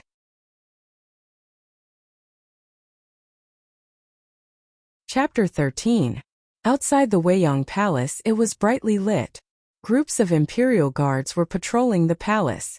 It was a spectacular sight. Ning Chun led the carriage out. As soon as he left the Weiyang Palace, he stopped. Seeing a group of imperial guards passing by, he took the initiative to stop them. "Little eunuch, what's the matter?" Because Ning Chun walked out of the Weiyang Palace, the imperial guard at the front didn't dare to neglect him. He asked politely, "The Empress asked me to leave the palace to do something urgent. But now the palace is under lockdown. It's very inconvenient to go in and out. I'm afraid I'll delay the task given by the Empress. I hope you can send me off." Ning Chen's eyes swept across the passing imperial guards. Anxiety flashed across his face. Soon after, he retracted his gaze and looked at the imperial guard general in front of him. The imperial guard was in a difficult position. He hesitated for a moment. The assassin broke into the imperial study at night. They were ordered to patrol. Logically speaking, they couldn't leave their post without permission. However, the Empress's matter couldn't be delayed. If he refused, it would inevitably make the owner of the Weiyang Palace unhappy. "If you don't believe me, this is the token given by the Empress. You can take it and confirm it with the Empress." While speaking, Ning Chun looked more anxious. He took out the moon-shaped jade pendant given by Zhang Sun and handed it to the imperial guard. He urged the imperial guard, "Okay, I'll send you off." When the imperial guard saw the moon-shaped jade pendant, the last trace of hesitation in his heart disappeared. He nodded and agreed. This was the token of the Empress. Many imperial guards in the palace had seen it before. Couldn't be wrong. Ning Chun was relieved. He chose to stop the imperial guards in front of the Weiyang Palace to lower their guard against him. No matter how cautious a person was, there would be cognitive blind spots. As long as he used it carefully and guided it, he could create an illusion that it was difficult for people to distinguish. "Little eunuch, you look young. You just entered the palace not long ago, right?" The imperial guard ordered the rest behind him to continue patrolling. Then he stepped forward to help lead the carriage. He asked casually as he walked. "Yes." Ning Chun nodded a little embarrassedly and answered, "I just entered the palace a few days ago. Thanks to Miss Qing Ning's care. I'm doing some chores in the Weiyang Palace now." "Little eunuch, you're so lucky. Everyone in the palace knows that the Empress is virtuous and kind. She is the most generous to the servants." The imperial guard smiled kindly and said, "General is right." Ning Chun replied with a smile, but he disagreed in his heart. These fools had all been deceived by Zhang Sun. He did not know if she was virtuous or not, but she was not generous to her subordinates at all.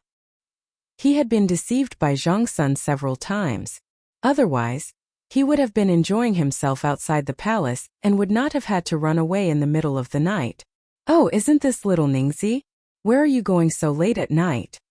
They hadn't walked for long when suddenly, a voice that sounded like a male duck's throat sounded out from not too far away from them, and Ning Chen's heart instantly jerked as he cried out in his heart. Looking in the direction of the voice, a figure wearing a sapphire blue robe embroidered with cranes, holding a horsetail whisk, and wearing a peacock feather hat inlaid with gemstones slowly walked over. He looked at Ning Chun and smiled ambiguously. What a coincidence! Eunuch Zhaojin, the leader of the guards, recognized the person who had come. He politely cupped his hands in greeting. General Ling. Zhaojin returned the greeting, then asked with a smile, "Where are you and little Ning going?" "Little eunuch Zhao is going out of the palace on the orders of Her Majesty the Empress. I just happened to send him off." "Does eunuch Zhao know this little eunuch Zhao?" Ling Xiao was slightly surprised. Zhao Jin had served by Emperor Xia's side for more than 20 years, and his status was not ordinary. How could he know a little eunuch who had just entered the palace? "We've only met once." Zhao Jin gave a perfunctory reply and didn't explain much. Then he looked at Ning Chun, who was beside Ling Xiao, and smiled sinisterly. He said with a hidden meaning, "Little Ning, I originally wanted to transfer you to work by my side, but I didn't expect Her Majesty the Empress to take you to Weiyang Palace first. What a pity." Haha. Ning Chun laughed foolishly to cover it up, and tactfully didn't explain much. No matter what he said, he would offend people. "You better go fight with Zhang Sun yourself." Zhao Jin walked around the carriage and said with a fake smile, "The palace is in a bit of a mess right now. General, you have to check carefully so that you don't lose anything." Ning Chen's heart sank, and his expression changed slightly.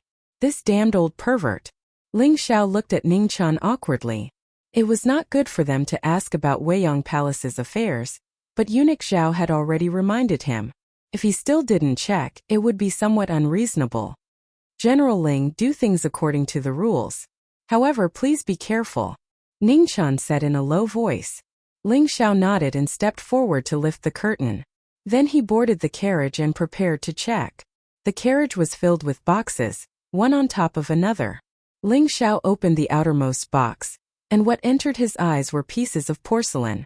He moved them away and put them to one side. When he opened another box, it was still filled with porcelain.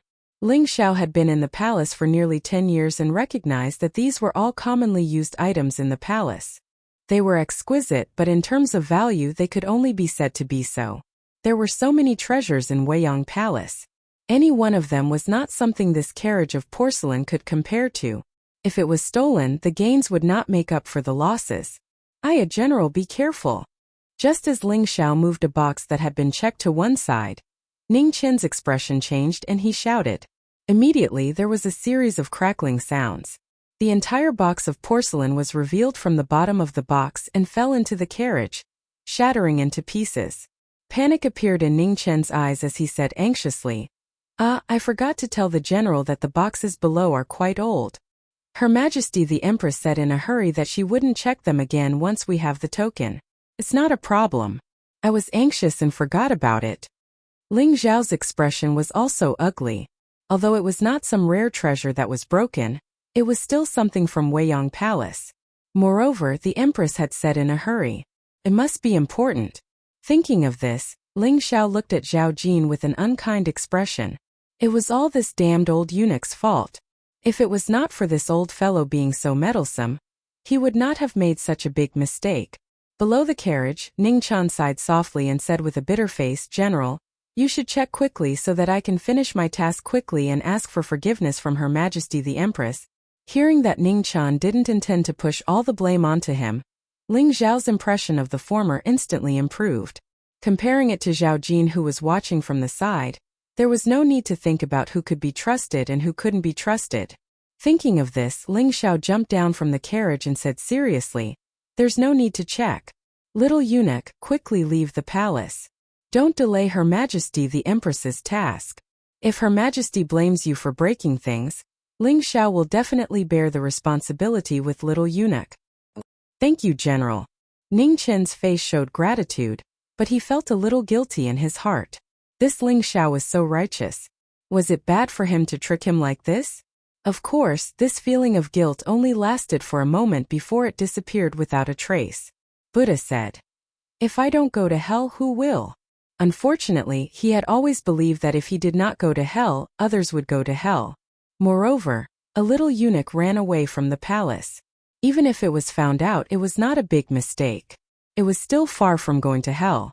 However, if he was caught, he would really go to hell. On the side, Zhao Jin saw that he did not find out anything. He smiled coldly and left.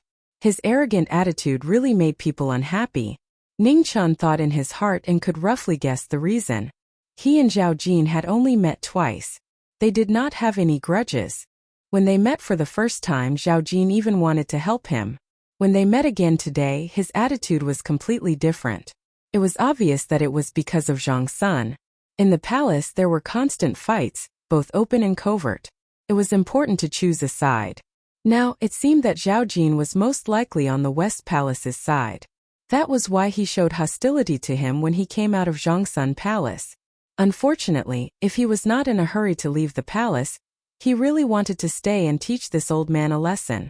Ning Chen shook his head regretfully. He immediately looked at Ling Xiao and said, General, let's go. And Ling Xiao saw that Ning Chen's expression changed. He thought that the latter was worried about being punished when he came back. He did not think that Ning Chen was depressed because he did not have the chance to stab Zhao Jin after leaving the palace today.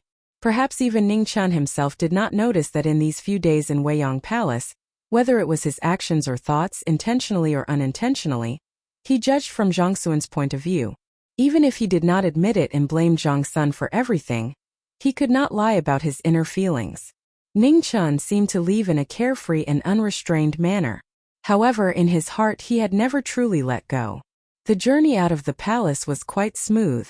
With Zhang Xuan's token and Ling Zhao's escort, the guards at the palace gate let them go after a brief inspection. No one would have thought that the little eunuch who escorted the empress back to the palace was carrying the assassin who tried to assassinate Emperor Xia and broke into the imperial study at night. After leaving the palace, Ning Chan immediately drove the carriage towards Duan Pharmacy. His face that had been hiding his emotions finally showed anxiety. The carriage moved quickly, bringing up a trail of dust. Nearly 2 hours later, the carriage stopped in front of the pharmacy. Ning Chan carried Mu Changxue out from a box, hidden at the bottom of the carriage. He took 2 steps forward and kicked open the wooden door of the pharmacy. He hurriedly ran towards the inner courtyard. Shopkeeper, quickly save him. The shopkeeper had already heard such a big commotion in the front courtyard. He walked out and was about to angrily reprimand him when he saw that it was Ning Chan. He suppressed his anger and subconsciously looked at Mu Changxue in the latter's arms. However, with one look, the shopkeeper's heart also rose. Quickly entered the room. Seeing that the woman's situation was extremely dangerous, the shopkeeper immediately called Ning Chan back into the room. After putting Mu Changxue down, he immediately went forward to diagnose him. Go to the hall and get my silver needles quickly. The shopkeeper quickly instructed as he checked Mu Changxue's injuries. Okay. Ning Chan did not dare to delay and immediately ran to the front hall to find what the shopkeeper needed. A moment later, Ning Chan came back with the silver needles and handed them to the shopkeeper. He then stood to the side and watched nervously. Don't just stand there. Quickly go and boil some water, the more the better. The shopkeeper took out the silver needles and looked back at Ning Chan. Okay. Ning Chan nodded and immediately ran out of the room to boil water in the kitchen. A quarter of an hour later, Ning Chan boiled a big pot of water in the kitchen and then came back with a basin of hot water. He saw that the shopkeeper was already treating Mu Changxue with the needles with a serious expression. After a while, the shopkeeper's forehead was already covered in sweat. His white gown was torn and stuck to his body. He was in a very sorry state. The shopkeeper did not say anything and Ning Chan did not dare to disturb him. He could only stand to the side and wait for orders. About a quarter of an hour later, the shopkeeper stood up tiredly. His body swayed and he almost lost his balance. Is the water ready? The shopkeeper steadied himself and asked. Yes, it's ready. Ning Chan quickly replied. Help her take off her clothes and bathe, the shopkeeper said tiredly. Me. Ning Chan was stunned and could not stay calm. He pointed at himself and stammered. If it's not you, then it's me? The shopkeeper threw out a sentence and then naturally walked out of the room. The water doesn't need to be too hot, just slightly hot. Pay attention to the time. It can't be too short, but it can't be more than 2 hours either. Ning Chan was already dumbfounded and subconsciously nodded.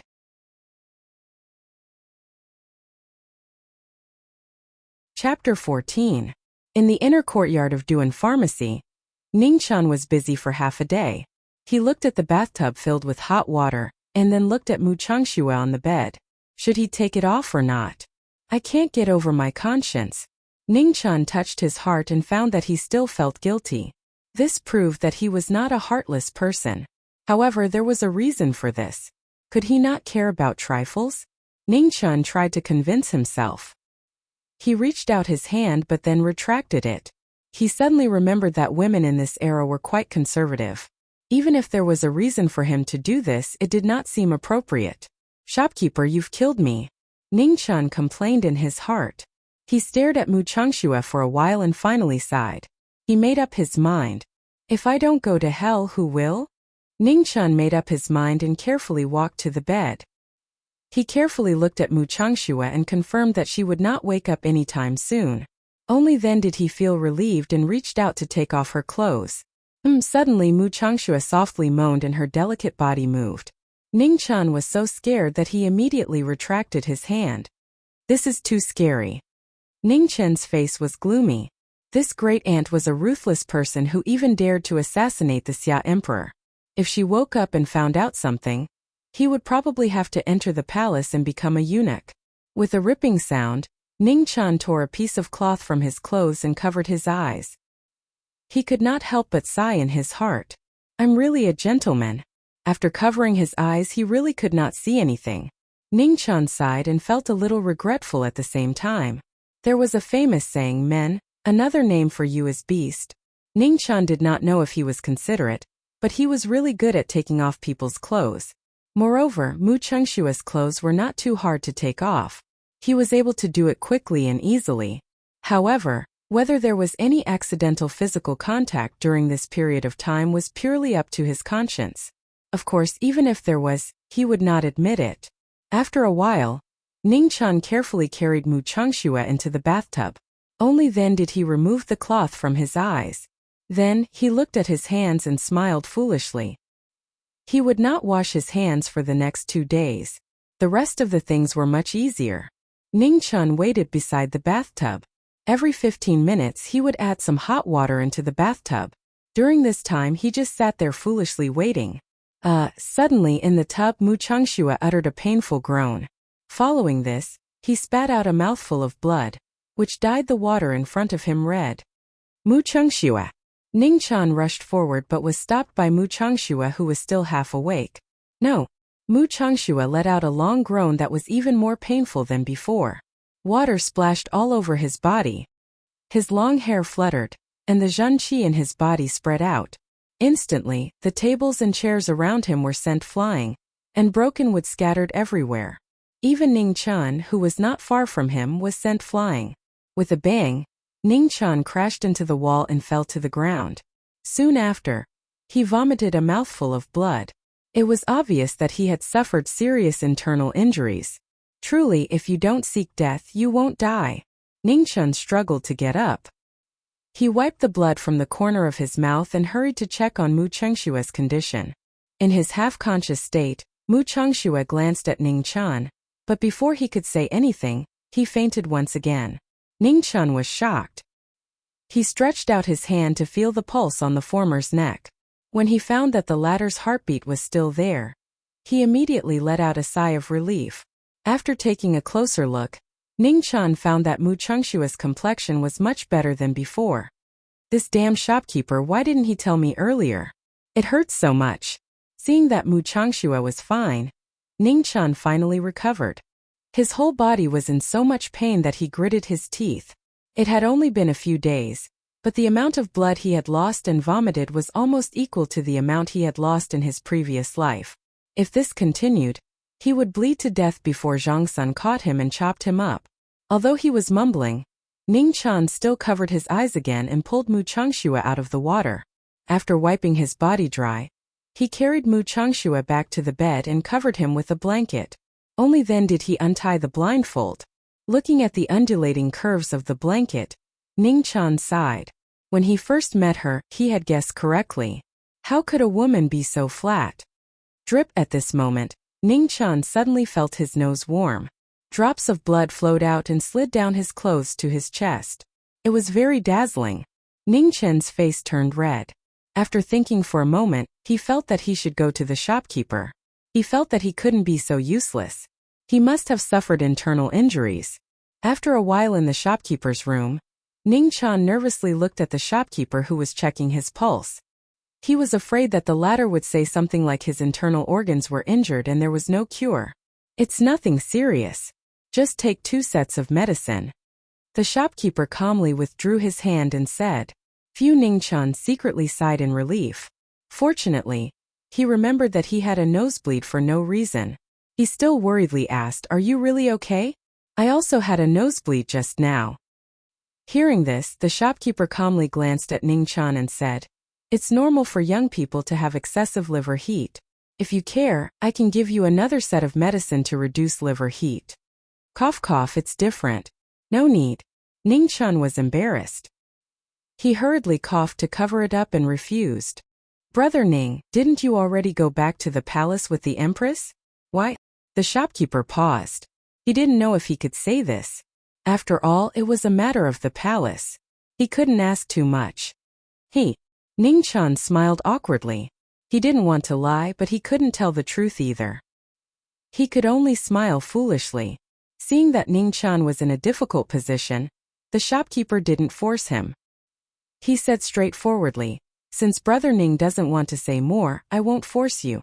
Brother Ning, you can rest assured and stay here for the next few days. It won't be too late to leave after that girl's injuries get better." "Thank you, shopkeeper." Ning Chan gratefully cupped his hands and thanked him. Although he said that, he still had to think about where to go in the future. After all, this wasn't a long-term plan. Zhang Sun was so smart. If she thought of this, he would be dead. He couldn't guarantee that Zhang Sun would let him go. Leaving the palace without permission was no joke. Moreover, he came out in the name of Zhang Sun. It could be said that if he was caught, his life would depend on Zhang Sun's mood. Although Zhang Sun was famous for being a virtuous empress, to be able to stand firm in the Xia Palace with all the scheming, it would be stupid to believe that Zhang Sun was a soft-hearted person. Ning Chan scratched his head and walked to his room. He didn't have money. This was the biggest problem now.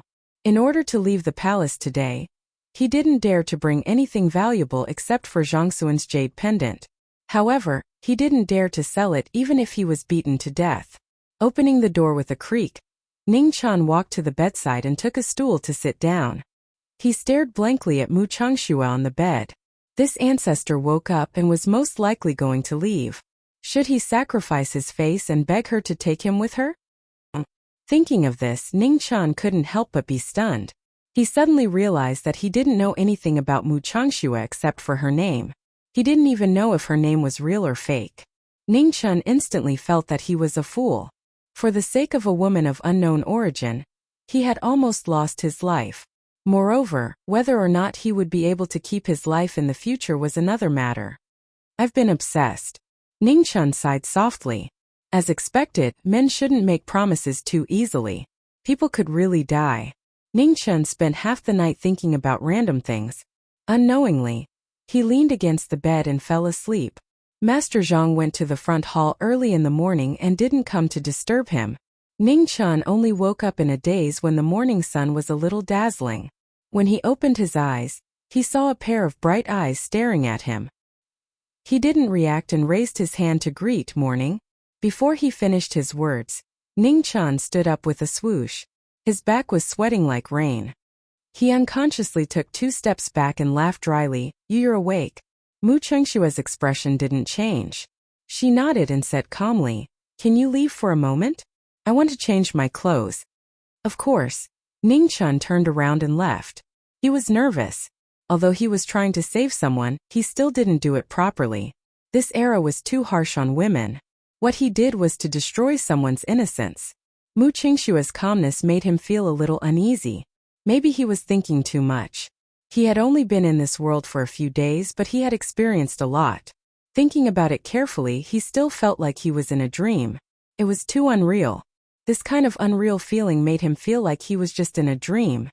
He was afraid that when his mirror's image was shattered, no one would remember his existence. The door opened and Mu Changxue walked out.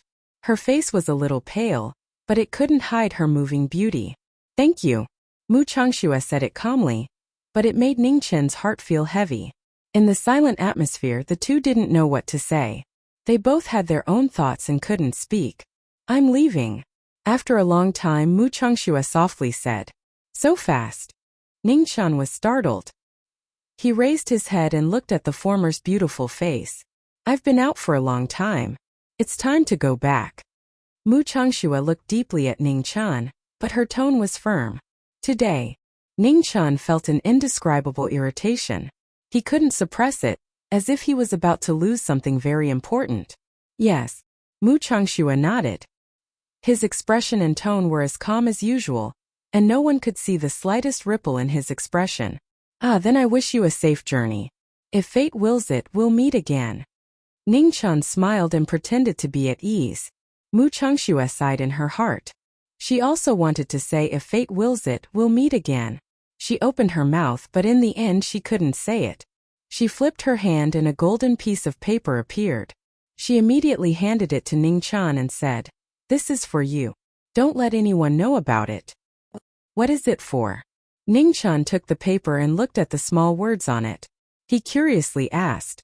"Mental cultivation," Mu Changxue softly said. Is it for strengthening the body? Ningqian smiled as he thought of their conversation that night. Yes.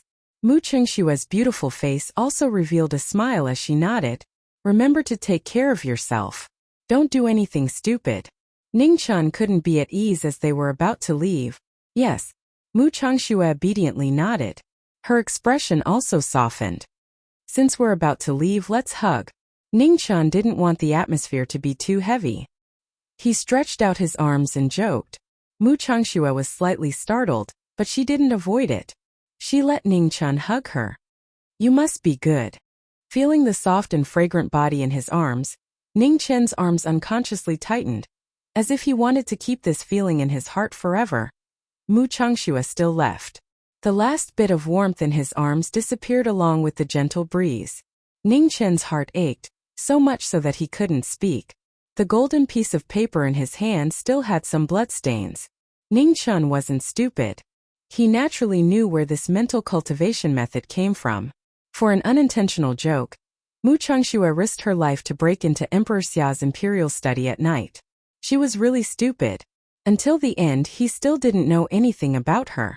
It was as if the two of them had met by chance. They had no choice but to know each other and believe each other. Ningqian's suppressed emotions fluctuated, bringing out a touch of vermilion. His legs wobbled and he almost couldn't stand still. Sigh. Not far away, the shopkeeper sighed softly. He didn't go forward, but left the sad person alone to lick his wounds.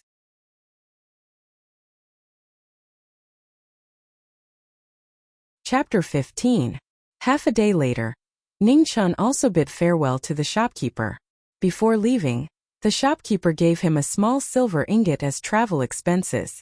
Ningqian looked at the silver ingot in his hand and was so happy that he couldn't even close his mouth, completely forgetting the sadness of the morning. After thanking the shopkeeper, Ningqian smiled and left. He didn't say where he was going because even he didn't know where he could go.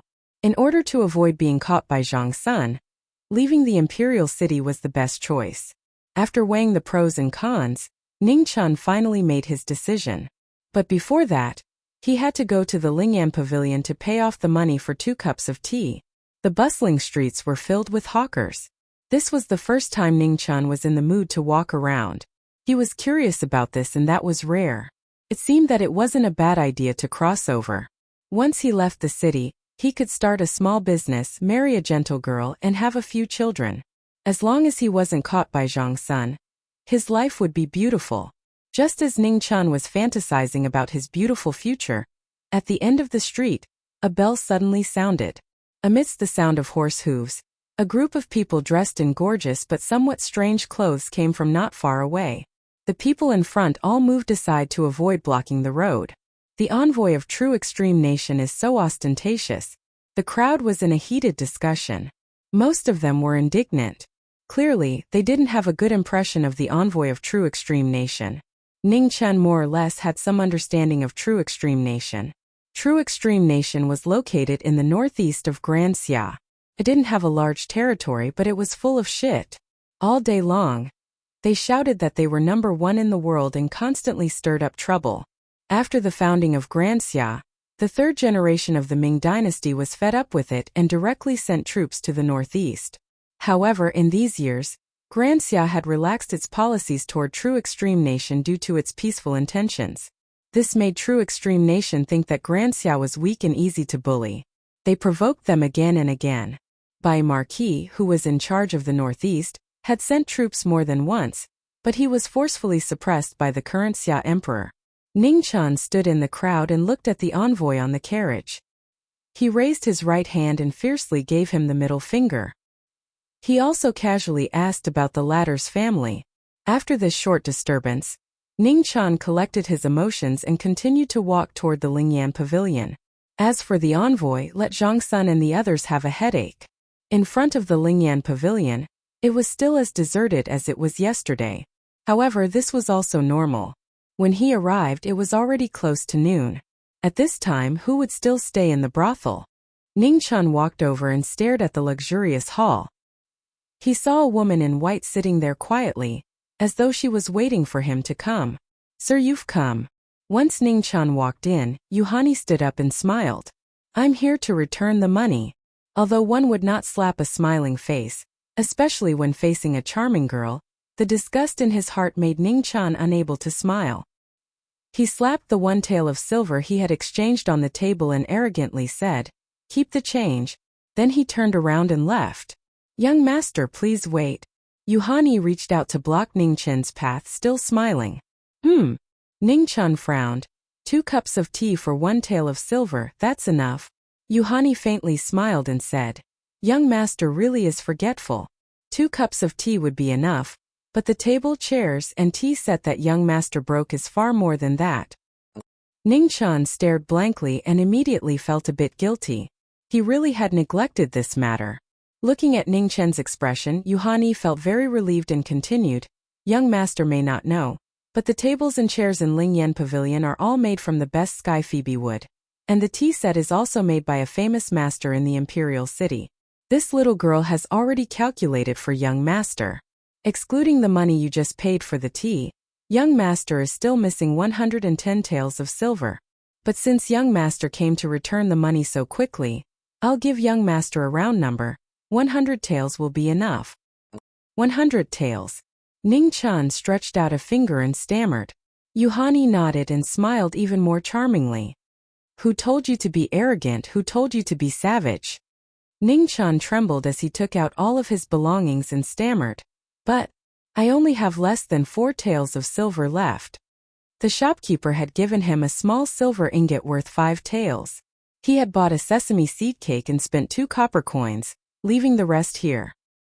He had thought that he would be able to use it for a long time, but who would have thought that he would have to repay such a huge debt of 100 taels? "Young master can go home to get it, this little girl will wait here." Yuhani smiled and kindly reminded him, "I can't go back." Ningchan was very depressed. If only he could go home. "You really don't have any money?" Yuhani's lips curled as she asked. "I really don't have any money." Ningchan nodded and sighed. The smile on Yuhani's face immediately disappeared and she lightly said, "Then stay here and do odd jobs to repay the debt." "Li-er, take him to the back hall to wash the girl's clothes." "Yes." As soon as she said that, a pretty girl around 12 or 13 years old walked out and pulled Ningchan, who had not yet recovered from his shock, towards the back hall. With his sleeve pulled by the girl, Ningchan walked and looked back. He did not want to follow in. What was going on? He was in a hurry to run away. "What about me? You owe Big Sister E money, yet you still dare to be so arrogant. Big Sister E has been waiting for you for a long time." How could Li-er allow Ningchan to struggle? She tugged on the latter's sleeves and dragged him to the rear hall. "Aunt Lu, Aunt Zhao, you rest first. Give these clothes to him to wash." As soon as they entered the back hall, they saw 2 women sitting next to a pile of clothes busily. Li-er went forward and said a few words. Then she looked at the dazed Ningchan and shouted, "So much." Seeing the pile of clothes like a small mountain, Ningchan almost jumped up. He stretched out a trembling finger and said, "How long would this take? And there was no washing machine. Hurry up or you won't have dinner tonight." Li-er put her hands on her hips and said fiercely, "I'll wash it." "Why are you so fierce?" Ningchan muttered and walked slowly to the pile of clothes. At the same time, he comforted himself that a good man would not fight with an evil woman. After sitting down, Ningchan was about to start working, but looking left and right, he felt that something was missing. "Li-er, is there no soap?" Ningchan looked for a long time and finally found something missing. He raised his head and asked. Li-er raised her eyebrows and said, "Soap? What soap? Are you talking about soap? That is used by rich people to wash their hands. Who would be willing to use it to wash clothes?" "Then how do I wash it?" Ningchan had a headache. He looked at the lass and asked doubtfully, "What era is it now? Why hasn't soap appeared yet?" "So stupid," Li-er muttered. She walked forward and took the stick beside the clothes. She used force to hit the clothes on the wooden board and said, "See? Wash it like this." "I used brute force to solve everything?" Ningchan felt that he was stunned. If he finished washing the clothes like this, he would basically be crippled. "Wash well. I will come and check before dark," Li-er said and immediately left while humming a tune. Ning-chan looked at the pile of clothes and sighed softly. If I knew this would happen, I would have continued to be a eunuch. Out of the wolf's mouth and into the tiger's mouth. It seems that I still have to find a chance to escape. What a headache. As the sun went west, the pile of clothes beside Ning-chan became fewer and fewer. Finally, before the sun set, the last piece of clothing was washed and hung up. When he got up, his whole body was in pain and he was dizzy. He almost fell to the ground. Finished washing? That's pretty fast. Lear came to check on time. Looking at the clothes fluttering in the wind, she nodded with satisfaction and said, Let's go. I will take you to eat. Lear said and was about to leave. However, she found that Ning-chan was standing there motionless. She immediately put her hands on her hips and said, Didn't you hear what I said? At this time, Ning-chan couldn't care about the little girl's mood. He raised his hand and called out, Lear, come and help me. My legs are numb. Really? Lear walked over doubtfully and said, Don't tell me you want to take advantage of me? Ning-chan was almost choked to death by the little girl's words. His eyes subconsciously glanced at the latter's chest. Needless to say, it wasn't very peaceful. Pervert. Seeing Ning-chan's gaze, Lear's face turned red. She lifted her foot and stepped on Ning-chan's leg. Then she walked away with a red face. Tisk, after being stepped on, Ning-chan gritted his teeth and took a few cold breaths. It wasn't that the little girl stepped on him too hard. The main thing was that being stepped on when his legs were numb really didn't feel good. Wait for me. Seeing that Lear really didn't have any intention to help him, Ning-chan limped and followed her. When he entered the kitchen, there was already no one around. He casually took 2 steamed buns and a plate of vegetables back to the courtyard. He sat by the stone stool and ate silently. Lear couldn't bear to see him like this. She walked forward and touched Ning-chan's shoulder. She said kindly, Hey, you better apologize to Big Sister E. Big Sister E is very easy to talk to. Ning-chan raised his head and grinned. He spat out 3 words, impossible. You. Lear was extremely angry. She pointed at the person in front of her. She had never seen someone who didn't know what was good for him. Lear, where are your parents? Ning-chan didn't mind the little girl's angry look. Instead, he asked softly, Parents? Hearing this, Lear was stunned. To them, this was such a distant and unfamiliar term. Looking at Lear's gradually darkening face, Ning-chan sighed in his heart. He got up and gently rubbed the little girl's head. In his world, a girl like Lear was still a little princess that her parents doted on. But here she had to be a slave to make a living. She couldn't even decide her own chastity. Thinking of this, Ning-chan hated Yuhani even more. She didn't even let off such a little girl. She was truly cruel and unscrupulous. Her heart was like a snake and scorpion. Lear, do you want to leave this place? Ning-chan tried asking. He knew that his ability was limited and he couldn't help everyone. But he believed that if he tried his best, there was still hope to save a little girl. Lear thought for a moment. After a long time, she lightly shook her head. She said gloomily, I don't want to. She had grown up in Lingyan Pavilion since she was young. She had already treated this place as her own home. Even if she could leave this place, how could she live? Moreover, she was a slave. No matter where she went, she couldn't escape this fact. Ning-chan looked at Lear's expression. After carefully thinking it over, he understood what had happened. He apologized, I'm sorry, I was reckless. Don't worry about it. Hurry up and eat. I'll take you to your residence in a moment. Lear slightly adjusted her mood and pretended to be happy. Ning-chan didn't say anything else. He continued to eat the food in his hands. He made up his mind that he must find a good home for this kind-hearted little girl. After eating, Ning-chan followed Lear to his room. Fortunately, it wasn't as bad as he had imagined. Besides being a little small, there were no other inconveniences. After Lear left, Ning-chan took out the golden paper that he had kept close to his body. He was very curious about this mental cultivation method that was said to be able to strengthen the body. Life Scroll? What a popular name. Looking at the name of the scroll, Ning-chan couldn't figure out what it was. He continued to read. Fortunately, the body he was residing in was literate, saving him a lot of trouble. After 10 breaths, Ning-chan was silent. After 15 minutes, Ning-chan was still silent. After an hour, Ning-chan was still silent. After 2 hours, there was a frantic shout in the room. I don't understand. You're tuning in to the Li Mei's Wuxia Whispers YouTube channel. We're so grateful for your support, and don't forget to subscribe to join us on this incredible journey through captivating stories. Your generosity through donations truly makes a world of difference, as it's the primary source of revenue that allows me to expand and enhance this channel for you. Thank you from the bottom of my heart for being a part of this adventure.